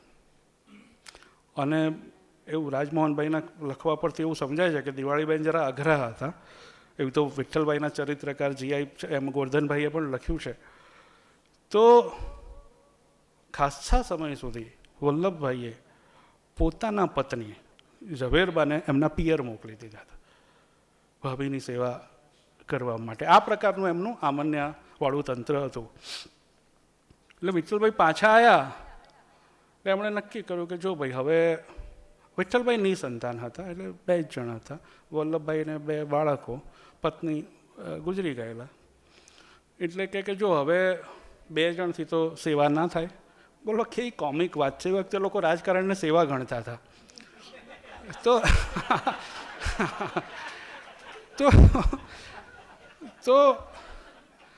કે 2 જણથી તો ના થાય, 1 જણે તો કમાવવું પડે. એટલે એવું ઠર્યું વિઠ્ઠલભાઈ બેંગ વિઠ્ઠલભાઈ કે હું સેવાનું કામ કરીશ. આ બધું વલ્લભભાઈએ એક ભાષણમાં કહ્યું છે કે પછી એમણે આ સેવાનું કામ રાખ્યું અને મારા ભાગે પાપનો ધંધો આવ્યો. ભાઈ કોઈ બેઠા નથી ને વકીલ અહીંયા, કારણ કે વકીલાતની વાત કરતા હતા. પાપનો ધંધો, એવું ડિવિઝન થયું. અને વલ્લભભાઈને ફાવ્યું પણ ખરું કે ઠીક છે યાર, ચાલો. પછી એ ફરી કમાયા, ફરી રૂપિયા ભેગા કર્યા, ભણી આવ્યા, બેરિસ્ટર થયા. ભણવામાં બ્રિલિયન્ટ હતા. અને પેલા ગુમડા કરતાં 1000 ગણો અને અસાધારણ શારીરિક સહનશક્તિનો એક બનાવ બ્રિટનમાં બનેલો, જે એટલો જાણીતો નથી. એને વધાવતી વખતે અથવા એની પ્રશંસા કરતી વખતે એટલું તો યાદ રાખવું જ જોઈએ કે એને માનસિક મનોબળ સાથે અમુકથી વધારે સંબંધ નથી. એટલે કે એને પેલું જે એડમિનિસ્ટ્રેટિવ દ્રઢતા હતી એની જોડે નહીં સાંકળવો જોઈએ, પણ એકંદર વ્યક્તિત્વમાં એ બરાબર બેસે છે. અને એ હતું કે એમણે પગનું એક ઓપરેશન એનેસ્થેસિયા વગર કરાવેલું. એ લેવલ એમનામાં હતું. તો એ મહાનતાને પેલી મહાનતા જોડે ભેળસેળ કરીએ તો પાછો ગોટાળો થાય. પણ એક આખા ચિત્રમાં તમે વાત મૂકો તો એનું એક બને છે કે ભાઈ ઓકે, આ પ્રમાણે એમનું હતું. ભણવામાં બહુ બ્રિલિયન્ટ હતા, એટલે સ્કોલરશીપ બી લીધી 50 પાઉન્ડની ને 2 ટર્મ બી માફ મળીને પાછા આવી ગયા ને બધું જોયું ને મસ્તીથી વકીલાત કરવા માંડ્યા. એમને બેરિસ્ટર કેમ થવું હતું એ બી બહુ ઇન્ટરેસ્ટિંગ વાત છે અને બહુ સાદી વાત. આપણને બહુ, મેં કીધું ને, કનેક્ટ થાય. ગાંધી પહેલાંના વલ્લભભાઈ બહુ કનેક્ટ થાય. એવું બોરસદમાં વકીલાત કરે વલ્લભભાઈ અને વિઠ્ઠલભાઈ. એ કોઈક મોટો કેસ હોય એટલે અમદાવાદથી બેરિસ્ટર બોલાવવો પડે. હવે બેરિસ્ટર આવડતમાં એમનાથી 10મા ભાગનોય ના હોય, પણ કારણ કે બેરિસ્ટર હોય એટલે દુનિયાભરના વધારે રૂપિયા બેરિસ્ટર લઈ જાય. અને પટેલ બંધુઓના ભાગે બેરિસ્ટરની સરખામણીમાં તો પીનટ્સ જ આવે. એમને તો એવું કે આ ના ચાલે, ચાલો આપણે બી બેરિસ્ટર બનો, રૂપિયા તો મળે આટલા બધા. એ વખતે એમનું જીવનનું એકમાત્ર લક્ષ્ય એમણે જ વર્ણવેલું છે કે પૈસા કમાવા અને ઉક્કો પીવો, ધુમાડા કાઢવા, પત્તા રમવા. આ એમના જીવનનું લક્ષ્ય હતું. અને એ બાબતે એટલા બધા સ્ટબન હતા, એટલા બધા આગ્રહી, દ્રઢાગ્રહી, કંઈક અંશે દુરાગ્રહી હતા, એટલા બધા મજબૂત હતા કે એમને આ લક્ષ્યમાંથી કોઈ સામાન્ય માણસ ચડાવી જ ના શકે. એવો સુખ શાંતિનો માર્ગ હતો. એવી મસ્ત મજાની ઓફિસ હતી. કસ્તુરભાઈ કે વલ્લભભાઈની ઓફિસમાં જેવું ફર્નિચર છે એવું તો મેં અમદાવાદમાં ક્યાંય જોયું નથી. એવું કસ્તુરભાઈને લાગે. એમના બી પેલા કોલર મુંબઈ ધોવાવા જતા હતા. આપણી જે વોટ્સએપ પહેલાંની જે વોટ્સએપ ફેક્ટરી મારી જનરેશનની હતી એ બધા એવું કે આ પેલા નહેરુના કોલર પેરિસ ધોવાવા જતા હતા. હવે એ તો આપણે જાણતા નથી, પણ વલ્લભભાઈના મુંબઈ ધોવાવા જતા હતા એ તો લખ્યું છે. આ એમનું જીવન, એમની જીવનશૈલી અને એમના જીવનનું દર્શન હતું કે ભાઈ બસ આ મોજ કરો. અને સામે પેલી ગુજરાત ક્લબ જે હજુ છે ત્યાં જઈને બ્રિજ રમો. અને બ્રિજનો એમનો પ્રેમ, સિગરેટ તો એમણે પહેલી વાર જેલવાસ થયો ત્યારે છોડી દીધી. એનો બી એક કિસ્સો નોંધાયેલો છે, કદાચ એમાં થોડી નાટ્યાત્મકતા હોવાનો સંભવ છે, પણ વાત સાચી લાગે છે કે ભાઈ પહેલી વાર એમને પકડ્યા દાંડી કૂચથી થોડા દિવસ પહેલાં રાસ ગામે એમની ધરપકડ થઈ, પછી લઈ ગયા ગાંધી આશ્રમ થઈ અને પછી સાબરમતી જેલ લઈ ગયા. અને બહાર પેલો જેલરે પૂછ્યું કે સિગરેટ પીશો? એટલે એમણે કીધું કે અંદર મળશે. પેલો કે ના, અંદર તો નહીં મળે. તો કે આ છોડી એમ, અને છોડી દીધી. અને એમના કિસ્સામાં એમનું આખું વ્યક્તિત્વ જોઈએ અને એમની નિશ્ચય શક્તિ જોઈએ તો આ શક્ય લાગે છે. બાકી અમારા એક મિત્ર કહેતા હતા કે સિગરેટ છોડવી એટલી બધી સહેલી છે, મેં જ 10 વાર તો છોડી છે એમ.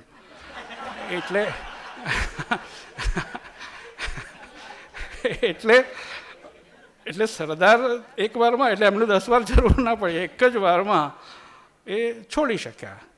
તો આ એમનું એક આખું જીવનશૈલી, જીવન દર્શન બધું હતું. પણ અને કે આ બધું સભાઓમાં પોલિટિક્સમાં જોવું તો આ કે લાંબા લાંબા ઠરાવો ને ચર્ચા ને બધું બકવાદ ને આ આર્ગ્યુમેન્ટેશન, કે આ બધું આપણને ના ફાવે. એટલે બહુ જાણીતી વાત છે, પણ ખાલી ગાંધીજીનો સંદર્ભ છે એટલે ઝડપથી કહી દો કે અહીંયા ગાંધીજી પહેલી વાર બોલવા આવ્યા ગુજરાત ક્લબમાં, ત્યારે માવળંકર કહે કે ભાઈ ચાલો જરા સાંભળવા જઈએ. તો એમણે બહુ આમ ડિસમિસિવલી ગાંધી કે આમાં હું સાંભળવાનું એમ. અને આશ્રમ ગયા તો કે આવું બધું સાદગી ને બ્રહ્મચર્ય આવું બધું જ કંઈ હોતું હશે કે એમ. એટલે એક સામાન્ય માણસનો ગાંધીજી વિશેનો જે દૃષ્ટિકોણ હોય એ જ સરદારનો પણ શરૂઆતમાં હતો. એટલે આપણે એમ કહી શકીએ કે ત્યાં સુધી સરદાર એક સામાન્ય માણસ હતા. એ સામાન્યમાંથી અસામાન્ય બનવાની સફરનું વિલીનીકરણ એક બહુ મોટો મુકામ છે, પણ એકમાત્ર મુકામ નથી. અને એની શરૂઆત ક્યાં છે? એટલે મહાન માણસો માટે એવું કહેવાય, સાચા અર્થમાં મહાન માણસો માટે એવું કહેવામાં આવે છે કે લોકો માટીમાંથી માણસ બનાવે છે. અમુક માટી થોડી સ્પેશિયલ હોય એ સાચું, પણ તોય તે એમાંથી માણસ બનાવવાની આખી જે ઘટના છે એ ગાંધીજીને બહુ સાધ્ય હતી. અને કમનસીબે આ વસ્તુનો સંદર્ભ વલ્લભભાઈએ આઝાદી પછી બહુ જુદી રીતે ભાઈ કાકાને આપેલો. ભાઈ કાકા જે પછી વલ્લભ વિદ્યાનગર તરીકે ઓળખાયું, જેને આપણે વીવી નગર કહેવામાં આવે છે વર્ષોથી, એ વલ્લભ વિદ્યાનગરની યોજના ભાઈ કાકાએ એટલી બધી અદ્ભુત ડિઝાઇન કરેલી કે વિદ્યાનગરવાળાને ખબર નથી. એટલે ભારતભરમાં આવું કોઈ યોજના હોય એવું મારી જાણમાં નથી આવ્યું. હું શોધું છું પહેલું એજ્યુકેશન સિટી, સેલ્ફ સસ્ટેઇન્ડ અને ફીની લૂંટફાટ વગરનું. બરાબર. એટલે બહુ પહેલાં એકવાર એ લોકોએ મને કંઈક ભાઈ કાકાનું કશું હતું તો બોલાવેલો. તો મેં કીધું કે ભાઈ કાકાએ લખ્યું છે કે આ વલ્લભ વિદ્યાનગર જ્યાં બન્યું ને એ પહેલાં તો ઉજ્જળ જગ્યા એવી હતી કે લૂંટારાઓ એમની લૂંટનો ભાગ પાડવા ત્યાં બેસતા હતા. પછી મેં કીધું બધાએ સેલ્ફ ફાઇનાન્સ કોલેજો ખોલી નાખી.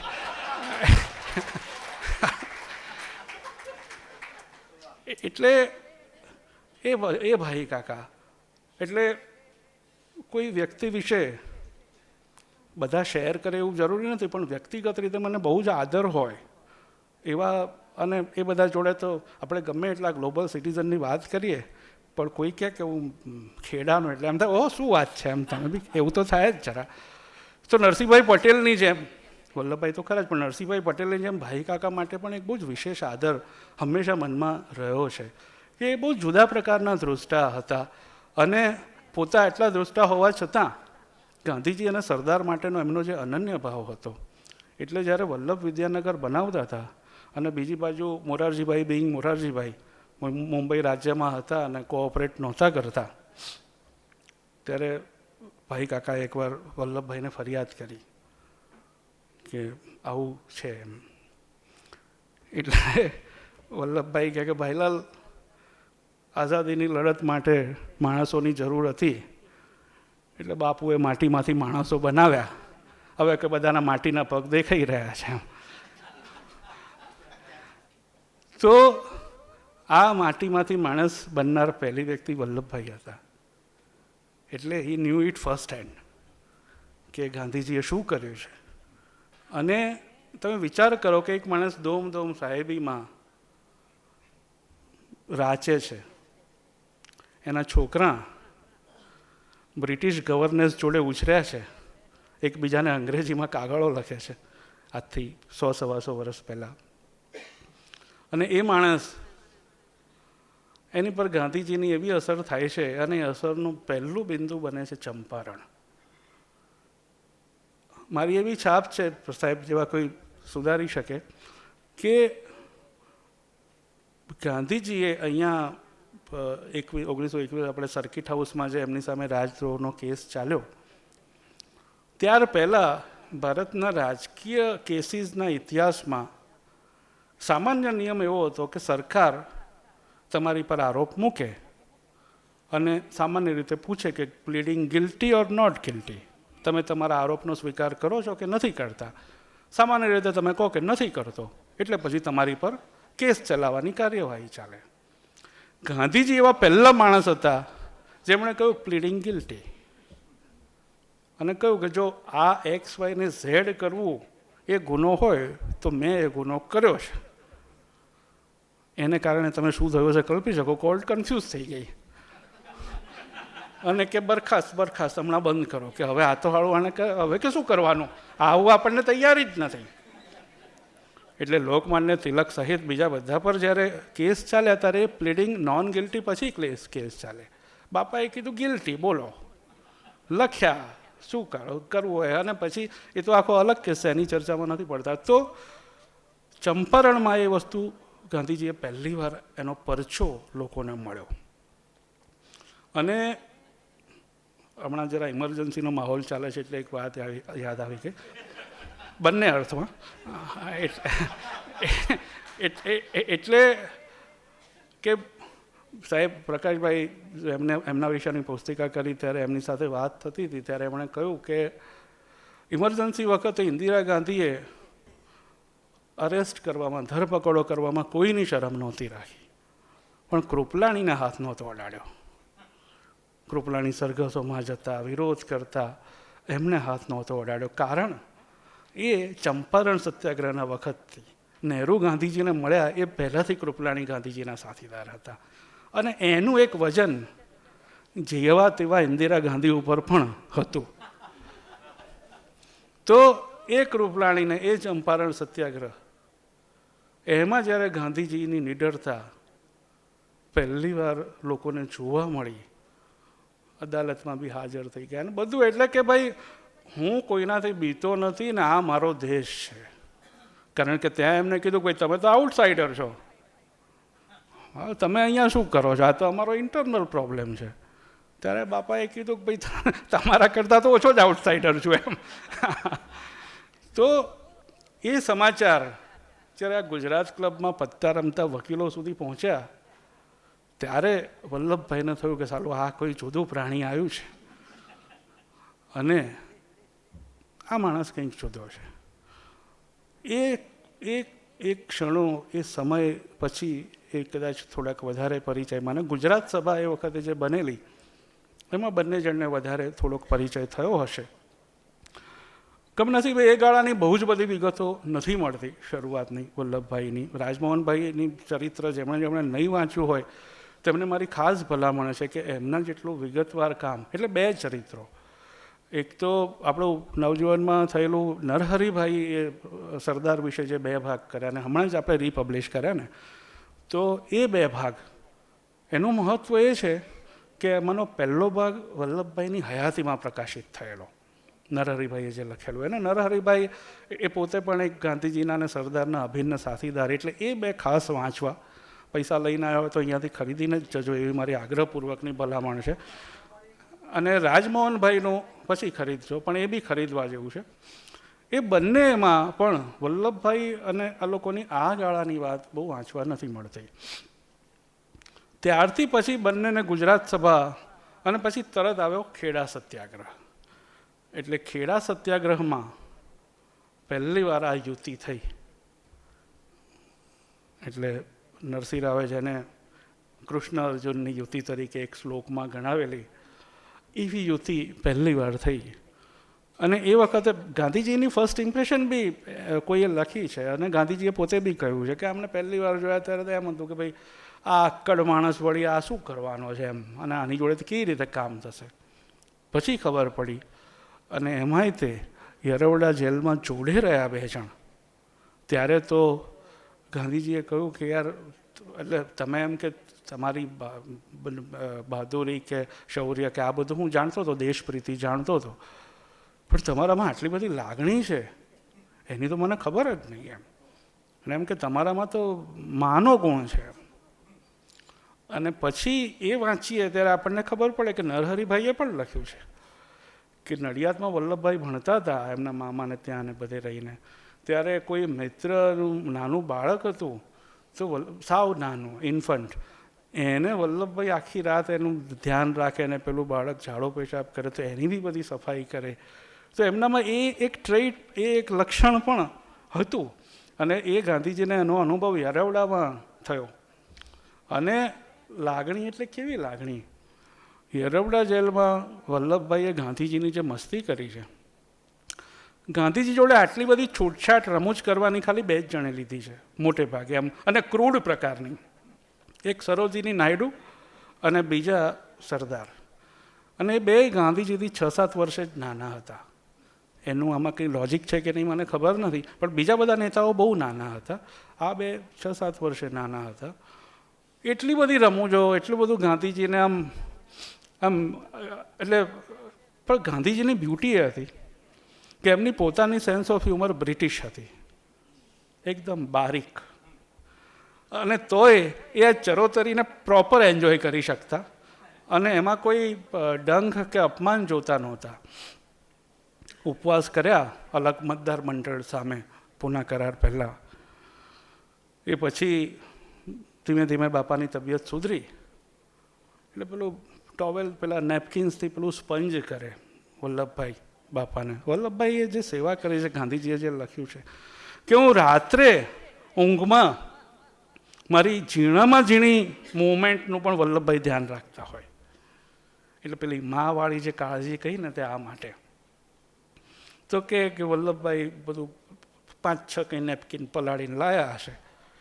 બાપા તો બાપા છે એટલે કે ભાઈ આ બધા નેપકિનોનો હિસાબ આપવો પડશે પછી, કે હા તમે આમ તેમ ગમે એમ આટલા વાપરો એ ના ચાલે. એટલે વલ્લભભાઈ કે ભાઈ જો, અમને ખબર નહોતી કે તમે પાછા આવશો, એટલે કે અમે કોઈ હિસાબ રાખ્યો નથી.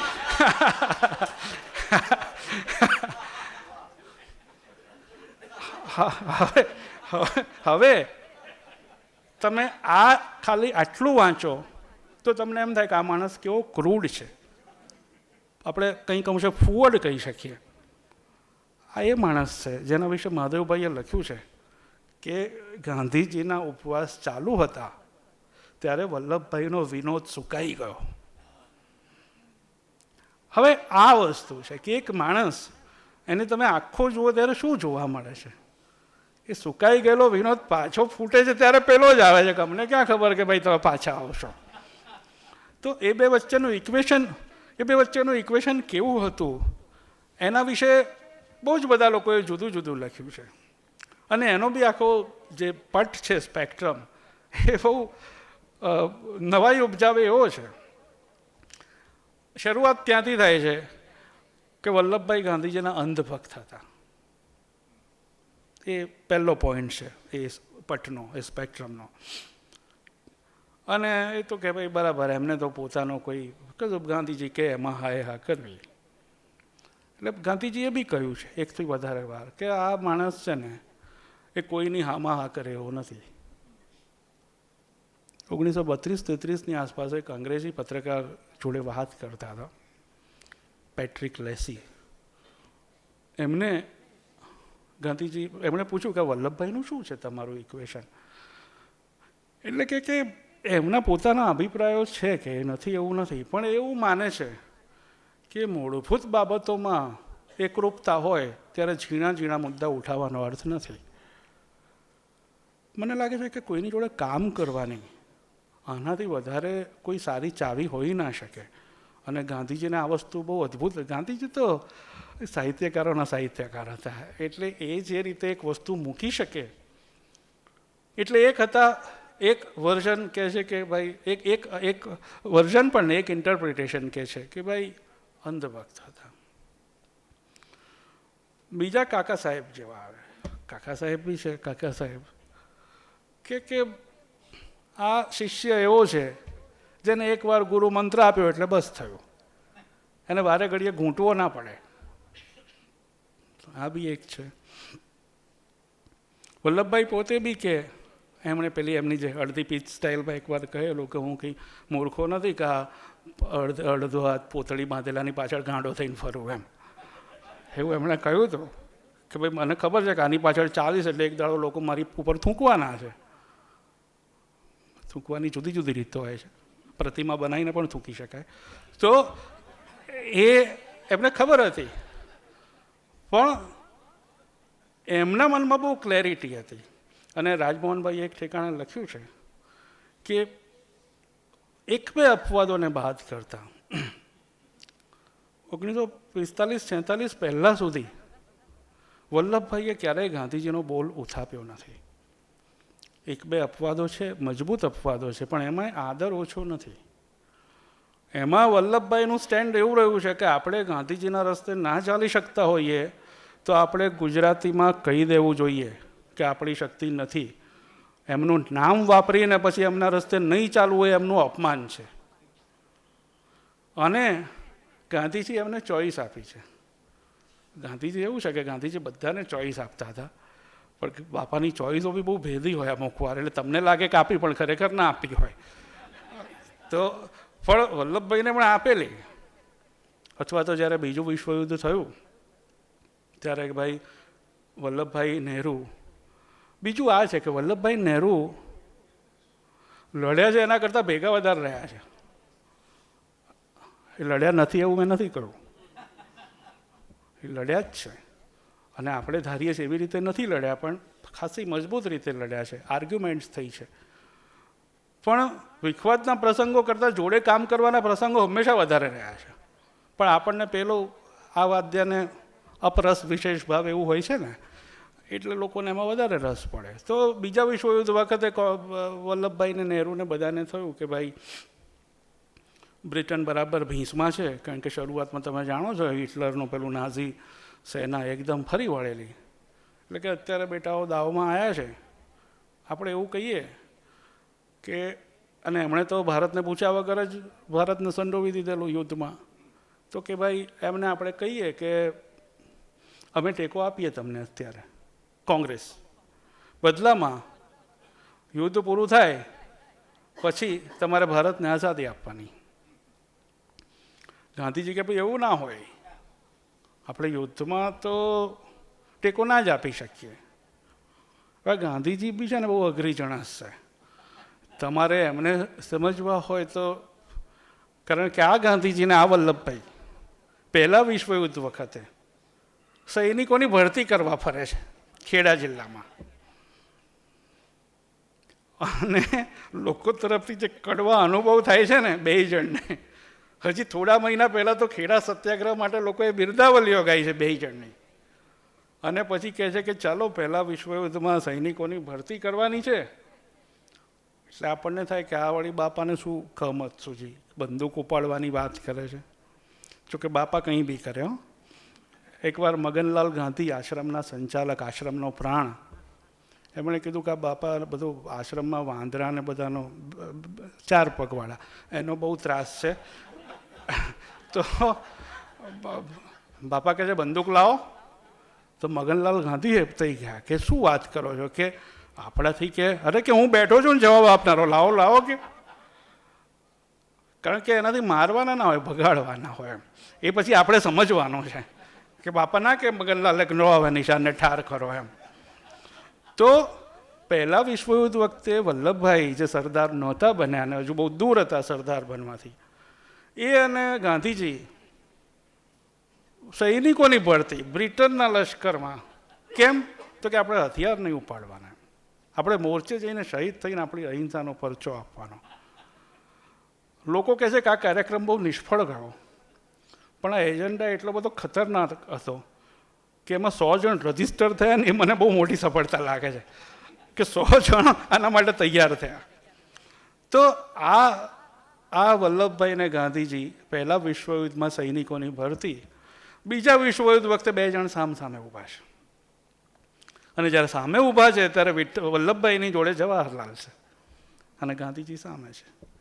ગાંધીજી કહે છે કે આપણી અહિંસા આપણને માન્ય નથી કરતી, આવું શરતી એક્સચેન્જ કરવાનું કે અમે તો ટેકો આપીએ જો તમે પછી આઝાદી આપો.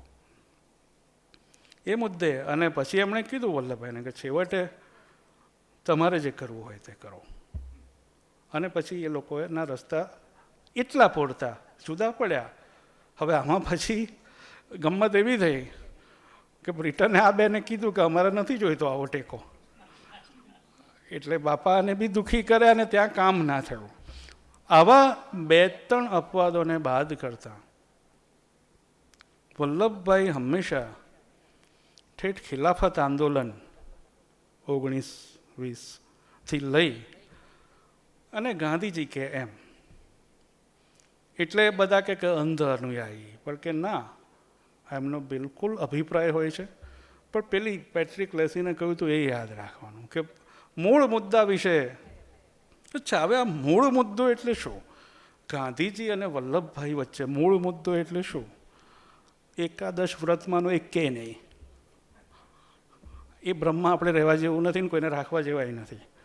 વલ્લભભાઈ કહેલું કે મારે ભાઈ આ સત્ય, આ હિંસા અહિંસાને બધું મારે ક્યાં લેવા દેવા નહીં. એ તો એકવાર પાછળથી આપણે એવું બી કહેલું કશા પણ કટાક્ષના ભાવ વગર કે ભાઈ એ તો મહાત્મા છે, મારે પક્ષ ચલાવવાનો છે એમ. તો આ એમનામાં એક બિલકુલ હતી એક વસ્તુ, પણ ખિલાફતથી લઈને પછી સુધી એમનો જુદો અભિપ્રાય વ્યક્ત કરે અને પછી તમે કહો તેમ.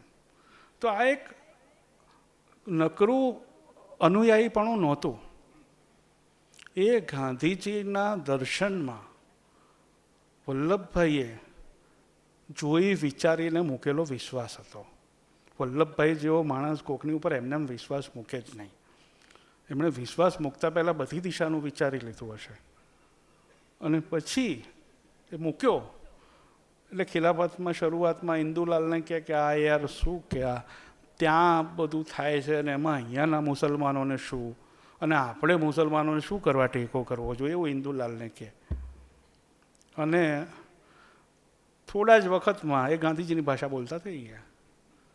આ એક એમનું જે છે એ 2 જણનું એક મને બહુ નવાઈ લાગે છે, ઘણીવાર દુઃખદ નવાઈ લાગે છે કે ગાંધીજી અને વલ્લભભાઈ વચ્ચેનું સમીકરણ ગુજરાત બહારના અથવા તો જનરલ અંગ્રેજીવાળા સ્કોલરોને કેમ પૂરું પકડાયું નથી.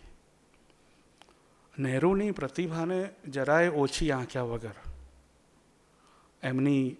એમનું જે કંઈ દર્શન, એટલે અમારા એક બહુ ખરા અર્થમાં મેં કીધું એમ વિદ્વાન મિત્ર છે, એમણે એકવાર બહુ સરસ ટિપ્પણી કરી કે ભાઈ વલ્લભભાઈના વિચારો એવી કે ચોપડી તે કદી જોઈ? મેં કીધું આ વાત તો સાચી જ તમારી, મને કે કરીએ ને તો પુસ્તિકાએ ના થાય કે છે. મેં કીધું એ વાત પણ સાચી છે, પણ હવે વિચારોના 10 વોલ્યુમ કર્યા પછી અમલ કરનાર બી કોક જોઈએ ને.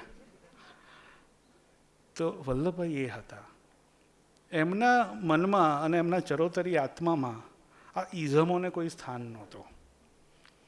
એમને સમાજવાદ અને સામ્યવાદ પ્રત્યે તો ભયંકર વાંધા હતા અને એને જ કારણે સામ્યવાદી સમાજમાંથી વિદ્રોહને એમના માટે ભયંકર વાંધા. વલ્લભભાઈના કેટલાક વિચારો આપણે સંદર્ભ પૂરતો આપ્યા વગર જો મૂકીએ તો આપણે બહુ સહેલાઈથી એમને રાઇટ વિંગ જોડે ખતવી શકીએ. અને એ વખતે પણ, એ વખતની કોંગ્રેસ બધા જ ઇઝમોનો સરવાળો કહો કે શંભુ મેળો કહો કે એ હતી. એટલે એમાં કન્ઝર્વેટિવ એટલે રૂઢિચુસ્ત જૂથ પણ હતા, જેમાં વલ્લભભાઈ, રાજેન્દ્ર પ્રસાદ વગેરેનો સમાવેશ થતો.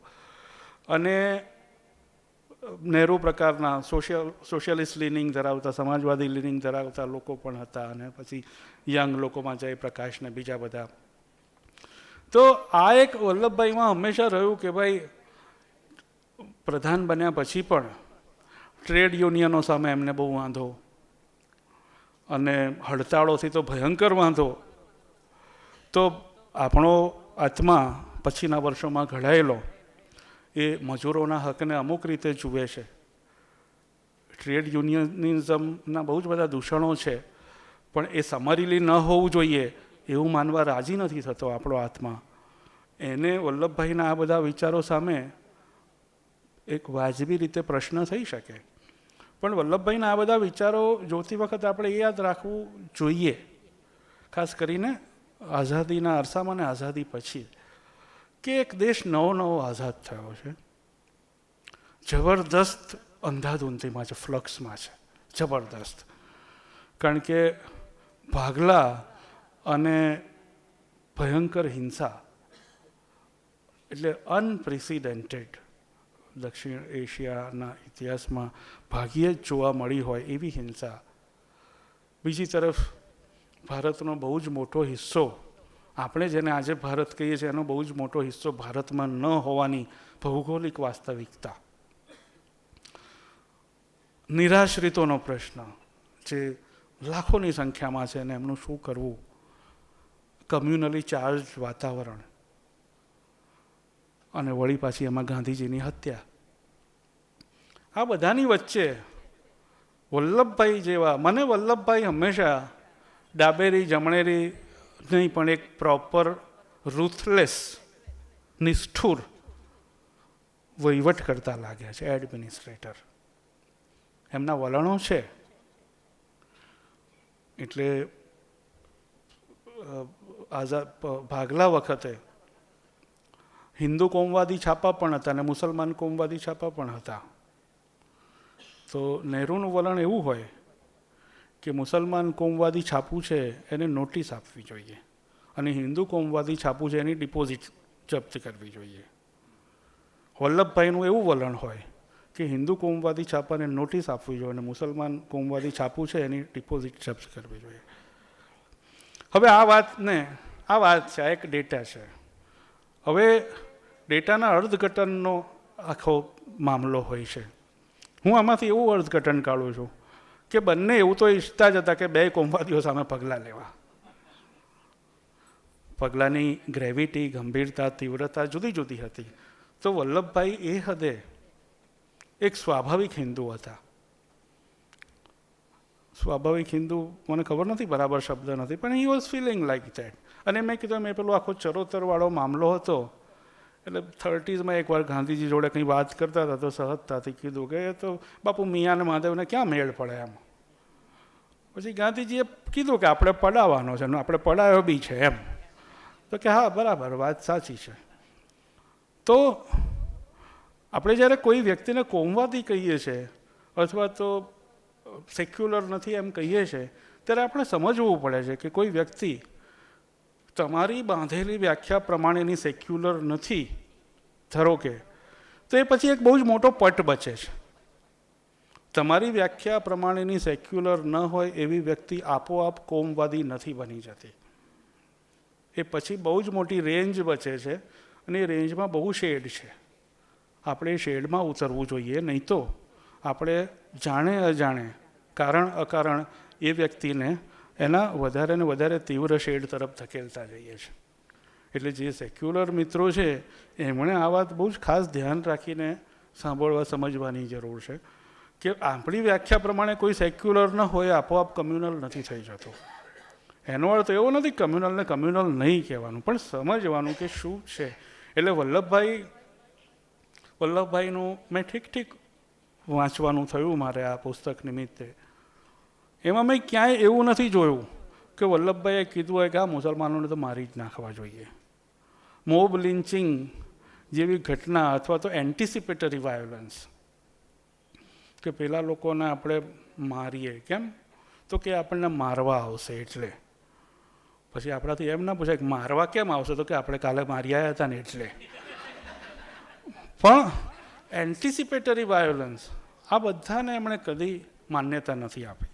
બીજી તરફ કેટલાક ઇતિહાસકાર મિત્રો છે, એમના જેન્યુઇન સવાલ છે કે ભાઈ હૈદરાબાદમાં જે કંઈ પોલીસ પગલાં લેવાયા એ પછી ત્યાંના સ્થાનિક હિન્દુ સંગઠનોએ બહુ જ મોટા પાયે મુસલમાનોની કતલેઆમ ચલાવી.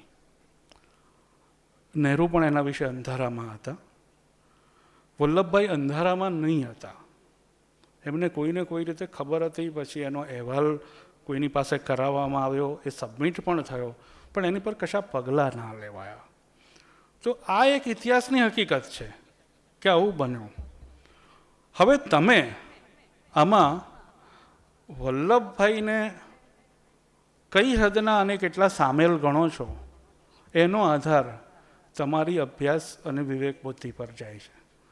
તમે એમને કોમ્પ્લિસિટ ગણો છો, તમે એમને ઇન્સ્ટિગેટર કે આમણે જ આ કરાવડાયું એવા ગણો છો, તમે એવું માનો છો કે આ થયું એટલે એ રાજી થયા હતા, તમે એવું માનો છો કે એ વખતે જે ચાર્જ વાતાવરણ હતું એમાં એ આ વસ્તુને બહુ છેડવા માગતા નહોતા, જે અન્યાયી કહેવાય ગૃહમંત્રી તરીકે. આવા બધા અઘરા વિકલ્પો આપણી પાસે છે, પણ આનો કોઈ એક જવાબ, સર્વમાન્ય એક જવાબ આપવો અઘરો છે. નહેરુને અંધારામાં રાખવામાં આવ્યા હતા, પાકિસ્તાનવાળાએ મુદ્દો ઉપાડ્યો, પછી નહેરુએ તપાસ કરી અને હી વોઝ કાઇન્ડ ઓફ હોરિફાઈડ કે ઓ આવું છે. અને સરદાર બિંગ ગૃહમંત્રી એ વસ્તુથી વાકેફ હતા. આ બધી હકીકત છે. ધારો કે એટલે પહેલી વાત તો એ છે કે આ સરદાર ગાંધી બધા વિશે વાત કરીએ ત્યારે એમના બચાવ પક્ષના વકીલ થવાનો ઉત્સાહ છોડી દેવા જેવો છે, કારણ કે બધા બહુ મજબૂત માણસો છે. બેરિસ્ટર તો છે જ, એટલે આપણા જેવા નબળા વકીલોની અમને જરૂર નથી. પણ ધારો કે આ એક કિસ્સામાં હૈદરાબાદમાં મુસલમાનોનો હત્યાકાંડ, એક કિસ્સામાં સરદાર પટેલ કમસે કમ કોઈ પગલાં નહીં લેવાના દોષી તો છે એવું આપણે માનીએ છીએ. તો બિલકુલ જ માની શકાય. અને હું આગળ ઉપર જ્યારે લખીશ ત્યારે એ વિશે વધારે હું લખવાનો પણ છું. સવાલ નંબર 2, આ એક કિસ્સા પરથી અને ગોળવલકર જોડે એમના થયેલા પત્ર વ્યવહાર પરથી કે RSS જોડે અમુક પ્રકારે કામ લેવું જોઈએ એવું કહેવાથી વલ્લભભાઈ નિતાંત કોમવાદી રાઇટ વિંગ થઈ જાય છે? આ બીજો સવાલ છે. તો ઘણીવાર માણસના જીવનમાં એવા તબક્કા આવતા હોય છે જે આપણને યાદ કરવા ન ગમે છતાં કરવા જોઈએ ઇતિહાસના વિદ્યાર્થી તરીકે. પણ મૂલ્યાંકન કરતી વખતે એ એક જ વસ્તુના આધારે આપણે આખું મૂલ્યાંકન આપણે ટેકવી દઈએ તો પણ આપણે અન્યાય કરીએ છીએ. અને મને એવું લાગે છે કે બહુ જ બધા ડાબેરી સ્કોલર મિત્રોએ સરદારને આવો અન્યાય બહુ જ કર્યો છે. એમની ઘણી બધી વસ્તુઓ એવી છે કે જે સરદારની એમણે ઉપજાવેલી છાપથી સામે જાય એવી છે, એને એ આટલા જ વજનથી સામે નથી મૂકતા. કેટલા બધા લોકો જોડેના એમના સારા વર્તાવના કે બીજા ત્રીજા પ્રસંગો, એટલે એકચ્યુઅલી આવી રીતે કહેવું પણ મને ખરાબ લાગે છે કે મુસલમાનો જોડે એમના સારા વર્તાવના પ્રસંગો એ કંઈ અલગ તારવવાની વસ્તુ નથી. એ એક ગાંધીજી જોડે રહેલા માણસ છે. અને એક બીજી બહુ કમનસીબ વાત એ છે કે છેલ્લા વર્ષોમાં ગાંધીજી અને સરદાર વચ્ચે એક ભૌગોલિક અંતર છે. ગાંધીજી દિલ્હીમાં નથી, છેલ્લા મહિનાઓને બાદ કરતાં કલકત્તા છે, બિહાર છે, નોઆખલી છે. અને એટલો બધો રમખાણગ્રસ્ત ગાળો છે, એટલું બધું કમ્યુનલી ચાર્જ છે કે ભલભલા માણસનું માનસિક સંતુલન જતું રહે. એ વખતે ગાંધીજી સરદાર વિશે વાંચે છે, ગાંધીજી સરદાર વિશે સાંભળે છે, એને સરદાર વાત નથી કરતા. અને સરદારે એક ઠેકાણે લખ્યું છે, આ ચોક્કસ પ્રસંગ માટે એમ નહીં, કે મને મહાદેવની ખોટ બહુ ચાલે છે. એ માણસ એટલે મને એમ છે કે ગુજરાતમાં સૌથી અંડરરેટેડ કોઈ હોય તો આ છે. અને વલ્લભભાઈને ખબર છે. આપણે શું કહીએ કે મહાદેવભાઈ કોણ? તો કે સચિવ ગાંધીજીના. અલ્યા તમને ખબર છે આ કોણ માણસ છે? એ મહાદેવ સમાજ વિદ્યા ભવનમાં સમા એવા નથી. એ રામચંદ્ર ગુહા જ્યારે ગાંધીજીનું ચરિત્ર 1915થી 48 કરતા હતા, કરી રહ્યા, એમણે સબમિટ કરી દીધું. પછી એકવાર અમારે બેંગ્લોરમાં મળવાનું થયું. મેં કીધું કે તમારું પુસ્તક તો હું વાંચીશ, પણ આમ મને જિજ્ઞાસા છે કે શું હાઇલાઇટ છે એની, અથવા તમને શું મળ્યું એમાંથી નવું. મને કહે કે મને મહાદેવ દેસાઈનો આટલો મોટો રોલ છે એ ખબર નહોતી. એટલે રામભાઈને તો પડી છે, આપણને પડશે ક્યારેક. એટલે વલ્લભભાઈ કહે છે કે મને મહાદેવ નથી એ બહુ ચાલે છે, કારણ કે એક ટ્રસ્ટેડ માણસ જે બેયને ઓળખે છે, ગાંધીજી અને વલ્લભભાઈ, અને બેય વચ્ચે વિશ્વાસનો સેતુ ખોરવાઈ ન જાય એ કામ કોણ કરી શકે? વલ્લભભાઈને લાગે છે કે મહાદેવ કરી શકાત. હી મિસિસ. તો આવો એક સંબંધ છેલ્લા વર્ષોમાં બે વચ્ચેનું અંતર રહ્યું. અને તમે ઘણા બધા મિત્રોને અનુભવ હશે કે ભૌગોલિક અંતર પણ છે ને, એ આપણે બહુ અંડરરેટેડ કરેલી વસ્તુ છે. આપણે એને સંયોગ માની લઈએ છીએ. ભૌગોલિક અંતર તમારા સંબંધોની નિયતિ નક્કી કરે છે. ઘણીવાર આપણે એને બહુ જ હળવાશથી લઈએ છીએ. ગાંધીજી અને વલ્લભભાઈના સંબંધો, અને પછી મુસલમાનોના ડેલિગેશન આવે, વ્યક્તિગત રીતે આવે, સમૂહગત રીતે આવે, વલ્લભભાઈ સામે ફરિયાદો કરે, આવું બોલ્યા, આવું બોલ્યા, પેલા ક્યારેક બોલ્યા પણ હોય. અને ગાંધીજીને કહેવું પડે કે ભાઈ વલ્લભભાઈ એવા નથી. અને પછી ક્યારેક જાહેરમાં પણ કહેવું પડે. એકવાર એવું જ્યારે છેલ્લા દિવસોમાં થાય છે, ત્યારે વલ્લભભાઈ પત્ર લખે છે. અને એટલા બધા દુઃખી છે વલ્લભભાઈ. કેમ દુઃખી છે? પોતાના વિશે આવું કહેવાય છે એટલે નહીં. ગાંધીજીને કહે છે કે તમારે વારંવાર મારો બચાવ કરવો પડે છે. એટલે તમે જુઓ કે એ બે જણ આપણે જેટલા ધારીએ છીએ એટલા જુદા નથી. વિચારવાની રીત જુદી છે, કામ કરવાની રીત જુદી છે, પણ એમનું જે મૂળ હાડે બંધાયેલા છે ને, એ હાડને જુદું પાડીએ ને આપણે, ત્યારે આપણે બેમાંથી એકે હાથમાં નથી આવતા. એટલે છેલ્લા દિવસોમાં એમની જે પીડા છે, વલ્લભભાઈની પણ હશે. ઘણા લોકો એવું ઇમ્પ્લાય કરવાનો, એવું લગાડવાનો કે એવું સિદ્ધ કરવાનો પ્રયત્ન કરે છે કે છેલ્લા વર્ષોમાં કોંગ્રેસના નેતાઓને, દેટ ઇઝ વલ્લભભાઈ ને નહેરુ, સત્તાની ભૂખ ઉપડી હતી. એ એટલું બધું ઓફ ધ માર્ક મને લાગે છે હંમેશા. દેશને ઘડવાની ઈચ્છા હોવી પોતાની રીતે, પોતે 30-40 વર્ષથી જોયેલા સપના પ્રમાણે, અને સત્તાની ભૂખ હોવી, એ બેમાં બહુ ગુણાત્મક ફરક છે. અને આ લોકો જ્યારે સત્તા ઈચ્છે છે, ગાંધીજી અને વલ્લભભાઈના જીવનની સૌથી મોટી કરુણતા એ બેના સંબંધોની, એ ભારતના ભાગલા વિશે બંનેનો મતભેદ છે. અને યાદ રહે કે એમાં વલ્લભભાઈ જોડે અડીખમ માણસ છે નહેરુ. ભારતના ભાગલા બાબતે વલ્લભભાઈ અને નહેરુ એક મત, એક રૂપ છે. એટલું જ નહીં,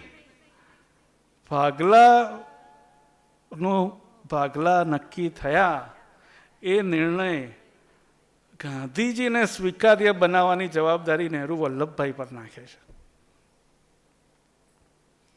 અને વલ્લભભાઈ જ્યારે ગાંધીજીને વાત કરે છે, ત્યારે ગાંધીજી એ મતલબનું કહે છે, સંમતિ તો નથી આપતા, પણ કહું વિરોધ નહીં કરો. આ બી એક જુદો મુદ્દો છે, આજે એની ચર્ચા નથી કરવી, કે ગાંધીજીએ એમ કહેલું કે ભારતના ભાગલા મારા મૃતદેહ પરથી થશે અને કેમ જીવતા જીવ થયા? પણ એક લીટીનો જવાબ એ છે કે ગાંધીજીએ કહ્યું હતું કે આજે મારી વાત સાંભળનાર કોઈ નથી. લોકો મને હિમાલયમાં જતા રહેવાની સલાહ આપે છે. અને એમના જે દિલ્હીના પ્રવચનો છે એમાં એક ઠેકાણે કહેલું છે કે જો કોઈ આંદોલન ઉપાડે તો હું એને મદદ કરવા તૈયાર છું. તો બીજા બધા જે બહાદુર લોકો છે જે આજે બધી હોશિયારી મારે છે, ભાગલા કેમ થવા દીધા, એ બધા એ વખતે ક્યાં હતા એવો સવાલ સામાન્ય રીતે મને પૂછવાનો ગમતો નથી, પણ આ તબક્કે પૂછવાનો થાય છે. તો આ બંનેનો જે સંબંધ ગાંધીજીની હત્યા પછી પણ ચાલુ રહે છે. 5-10 મિનિટ, ઓકે. તો આ સંબંધ એમની હત્યા પછી પણ ચાલુ રહે છે.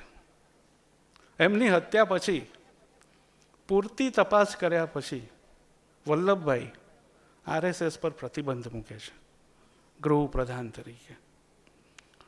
સાહેબ જ્યારે પ્રકાશભાઈ જ્યારે દિવ્ય ભાસ્કરમાં તંત્રી પાને હતા, હું પણ એમની સાથે કામ કરતો હતો, ત્યારે એકવાર મેં આ પ્રકારે લખ્યું.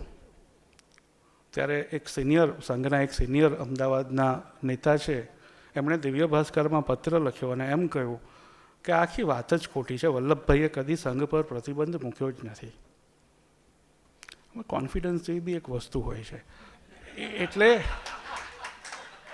એટલે પછી એ વખતે અમારો તંત્રી સદનસીબે આકાર પટેલ હતો.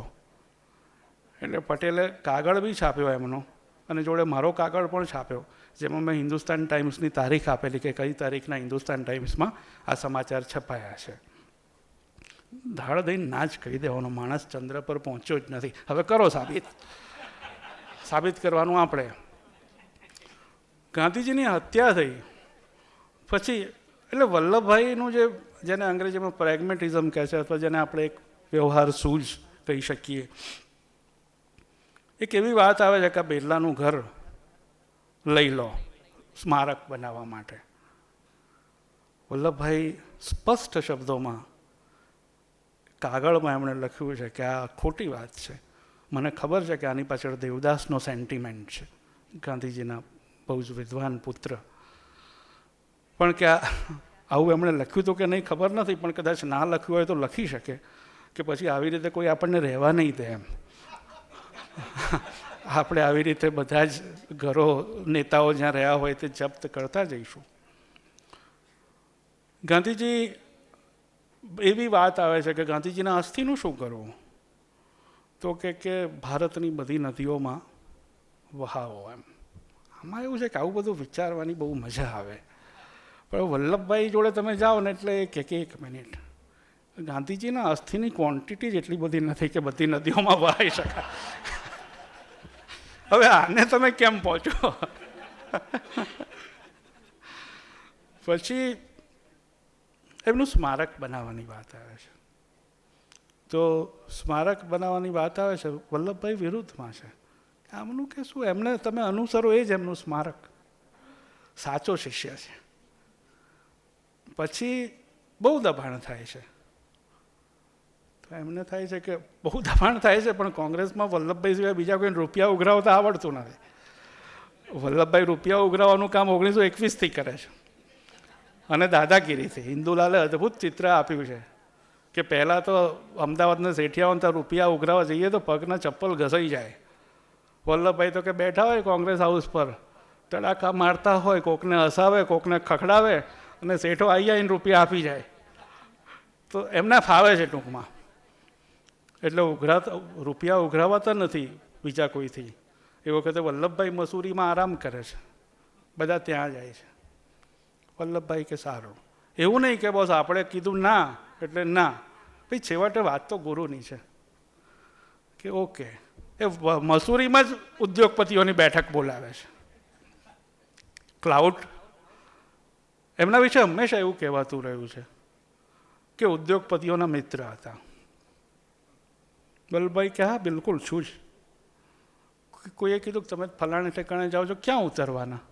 તો કે બિરલાને ત્યાં જ ઉતરવાનું, હું મારી દોસ્તી છુપાવતો નથી. કે એમનું તમે જીવન જુઓ તો એમના જેટલું સાદું જીવન ભાગ્યે જ કોઈ બીજા સત્તામાં રહેલા ગાંધીજીના અનુયાયીનું હશે. એટલું બધું સાદું જીવન એ જીવ્યા છે. એટલે એમને બિરલાને ત્યાં ઉતરું છે એવું કહેવામાં કોઈ છોછ નથી. મસૂરીમાં બેઠક ભરાય છે, રૂપિયા આવી જાય છે, સ્મારક બની જાય છે. હવે ડોનેશન આપવામાં એક નંગ છે દાલમિયા શેઠ. દાલમિયા બી એક નમૂનો હતા. તો એ વલ્લભભાઈને કાગળ લખે છે, અથવા તો છાપામાં એમનું નિવેદન આવે છે કે અમે છે ત્યાં આમાં રૂપિયા આપ્યા એટલે કે એવું ખરું ને કે અમારી સામે ઇન્કમટેક્સની ચોરી બોરીની કાર્યવાહી નહીં થાય. અને વલ્લભભાઈએ જે કાગળ લખ્યો છે એમને ઠંડુ ફાયરિંગ જે આપ્યું છે કે જો મને તો કેવું યાદ છે કે તમે મસૂરીમાં તો નહોતા આવ્યા કે એટલે પહેલાં તો એ કે આપણે હાજરી નહોતી, પછી કે ત્યાં અમારે આવી કોઈ વાત થઈ હોય એવું જાણમાં નથી કે. અને કે બીજું આપણે એ યાદ રાખવું જોઈએ કે આ દાન વ્યક્તિઓએ નથી આપ્યું, કંપનીઓએ આપ્યું છે. અને કે વ્યક્તિઓએ આપ્યું હોય તો પણ એટલે કે એમાં ટેક્સમાંથી એક્ઝમ્પશન આપવાની વાત હતી અને એ તો આપ્યું છે કારણ કે ચેરિટેબલ કોઝ છે. વલ્લભભાઈના તમે પત્રો વાંચો ને, સત્તા આવ્યા પછી એ છે ગૃહમંત્રી, માહિતી પ્રસારણ મંત્રી, આપણને ના ગમે એવા માહિતી પ્રસારણ મંત્રી. હું વલ્લભભાઈને માહિતી પ્રસારણ મંત્રી તરીકે પસંદ ના કરું, એ બહુ કડક છે, શું છાપવું શું ના છાપવું એના વિશે બી બહુ જ આગ્રહી છે. પણ બાકીના બધા જ ખાતા, ટેકનિકલ ખાતા, ઉદ્યોગ ખાતું ને બીજા બધા જ ખાતાના મંત્રીઓ સલાહ વલ્લભભાઈની લે છે. નહેરુની પણ લેતા છે પણ વલ્લભભાઈને લે છે. અને વલ્લભભાઈ જોડે દરેકને કહેવા જેવું કંઈક છે સેન્સિબલ, જેમાંથી સોલ્યુશન નીકળે છે. આ એડમિનિસ્ટ્રેટિવ ગ્રીપ છે ને આ ક્લેરિટી એમના પત્ર વ્યવહારમાં તમને મળે છે. છેલ્લી વાત અને એક કવિતા સરપ્રાઇઝિંગલી ઉમાશંકરની, મારી નહીં એટલે ચિંતા ના કરતા. તો છેલ્લે ગાંધીજીની હત્યા પછી ગોડસેને ફાંસી થાય છે. એટલે ગાંધીજીના 2 દીકરા સરકારમાં એવી રજૂઆત કરે છે કે આને તમે ફાંસીની સજા માફ કરો. વચમાં કેટલાક ભાઈ લોકો એવું લઈ મંડેલા કે ગાંધીજીના છોકરાઓએ ગોડસેને માફ કરી દીધા હતા. ગોડસેને માફ નથી કર્યા અને એમણે કર્યા હોય તો આપણે ના કરી શકીએ, પણ એમણે એમ કરેલું કે ફાંસીની સજા, કેપિટલ પનિશમેન્ટ, એટલે એમ કે ગાંધીજીના અહિંસાના સિદ્ધાંતોની વિરુદ્ધ છે. હવે રામદાસ તો ઈચ્છે છે કે મને જેલમાં નથુરામને મળવા દો. રાજગોપાલાચારી જોડે મામલો જાય છે, ગવર્નર જનરલ. મેં કીધું ને એમ all road leads to Patel. છેવટે વલ્લભભાઈ જોડે આવે છે ને વલ્લભભાઈ ક્લિયર કટ, કોઈ એમ્બિગ્યુઇટી નહીં કે ભાઈ પહેલી વાત તો એક આને મળવા ના દેવાય. કારણ કે વિનોબાએ જેમ પછી કહ્યું હતું ને કે આ તો બધા મર્ડરર્સ નથી, આ તો ફિલોસોફરોની જમાત છે, બધી ફિલોસોફીથી મર્ડર કરનારા છે. તો બીજી વાત કે હું માનું છું કે આ કેપિટલ પનિશમેન્ટને આ બધું એ હોય એવું એમણે નથી કહ્યું. એમણે એવું કહ્યું છે કે હજી સુધી આપણે ત્યાં ફાંસીની સજાની જોગવાઈ છે. તમે જુઓ એડમિનિસ્ટ્રેટિવ પોઝિશન પરથી એ કેવી રીતે આખી વાત મૂકે છે કે હજી સુધી તો આપણે ત્યાં આ ફાંસીની સજાની જોગવાઈ છે. અને જો ફાંસીની સજાની જોગવાઈ જ્યાં સુધી હોય ત્યાં સુધી એના માટે આનાથી વધારે બિફિટિંગ કિસ્સો મળવો અઘરો છે. ફાંસીની સજા જે દેશમાં હોય ત્યાં ગાંધીજી જેવાની હત્યા માટે જેણે કરી હોય એટલે કે આનાથી વધારે બિફિટિંગ કિસ્સો મળવો અને છેવટે ફાંસીની સજા થાય છે. વલ્લભભાઈ બહુ એસર્ટિવલી, એટલે બધા જ લોકો જ્યારે મૂંઝાય ત્યારે વલ્લભભાઈને કહે કે ભાઈ એમની જોડે આવે અને વલ્લભભાઈ આવું કશોક બહુ જ સરસ રીતે મૂકી આપે. કોઈ લેખકે કદાચ ભૂલતો ના હોય તો ગુણવંતભાઈએ લખ્યું છે એક સરસ આમ કે વલ્લભભાઈ આવું કરી શકે તો બીજું શું કરે. તો એમ કે ભાઈ યુનિફોર્મની વાત આવી કે બધાનો યુનિફોર્મ હોવો જોઈએ, મંત્રીઓનો ને બધાનો, પેલું પેન્ટ ને આ ને તે ને બધું. હવે વલ્લભભાઈ તો ધોતિયું પહેરે એટલે યુનિફોર્મની કંઈક ચર્ચા આવે છે. તો વલ્લભભાઈ ફાઇલ પર એટલી જ નોંધ મારે છે કે refer it to governor general, કારણ કે રાજગોપાલાચારી બી ધોતિયું પહેરે છે. તો આજે મને એમ હતું કે આ 1.5 કલાક આણે કહ્યું છે ને કેમ કરીને થશે, પણ હજી તો બહુ જ બધું કહેવાનું રહી ગયું એવું લાગે છે, પણ આજે વાત પૂરી કરીએ.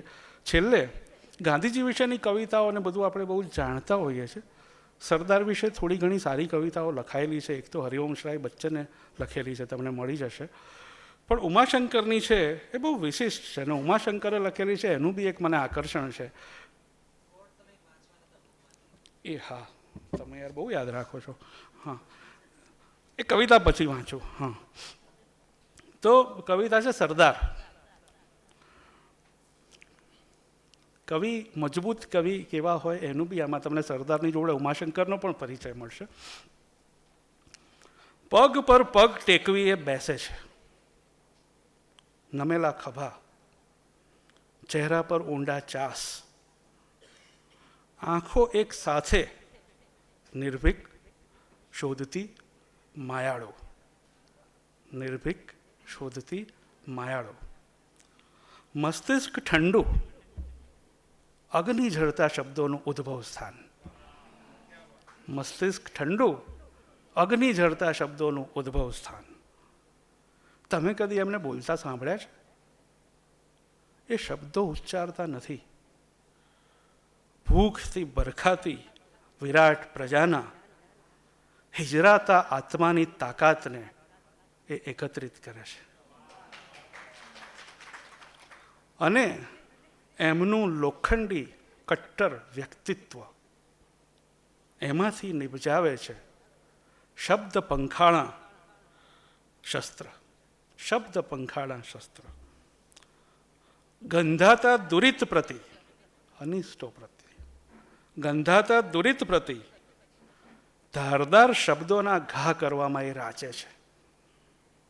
પણ હમણાં તો એમની આત્માની ગોફણમાંથી છૂટે છે શબ્દ નહીં પણ તાતી સંકલ્પ શક્તિ. અને છેલ્લી લાઈન છે સરદારની, આનાથી વધારે સારી વ્યાખ્યા મેં જાણી નથી. એમના શબ્દો નથી, કાર્યો છે. અને છેલ્લું એક સરદારનું અવતરણ 13 મે 1900, આ કંઈ બેલ દબાઈ ગયો લાગે છે. 13 મે 1949. છેલ્લું અવતરણ વાંચીને મારી વાત પૂરી કરું. અંગ્રેજીમાં છે, એના માટે માફી. Do not be led away that Hinduism is in danger. હિન્દુત્વ ખતરામાં નથી, હિન્દુ ધર્મ. Hinduism can never be in danger in India. Have we not produced men of religion in the past who spread religion and culture all over India? What did Shankaracharya do? When he died, how young he was. But did he raise the cry that Hinduism was in danger? Religion is a matter between man and his maker. If you forget your citizenship and talk of religion, it is a cloak. દેખાડો, પેલો અંચળો છે. Therefore, when I hear some people talking about Hinduism in danger, I feel that they are going a wrong way. Do not indulge in scaremongering for selfish ends. તમારા સ્વાર્થ માટે લોકોને બીવડાવશો નહીં. Do not employ wrong methods for catching votes or forming the parties. It is a very dangerous game. After all, we too want to serve our own people. એટલે કે અમારે બી અમારી સેવા જ કરવી છે, એટલે તમારી જોડે ઠેકો નથી એમ. Thank you.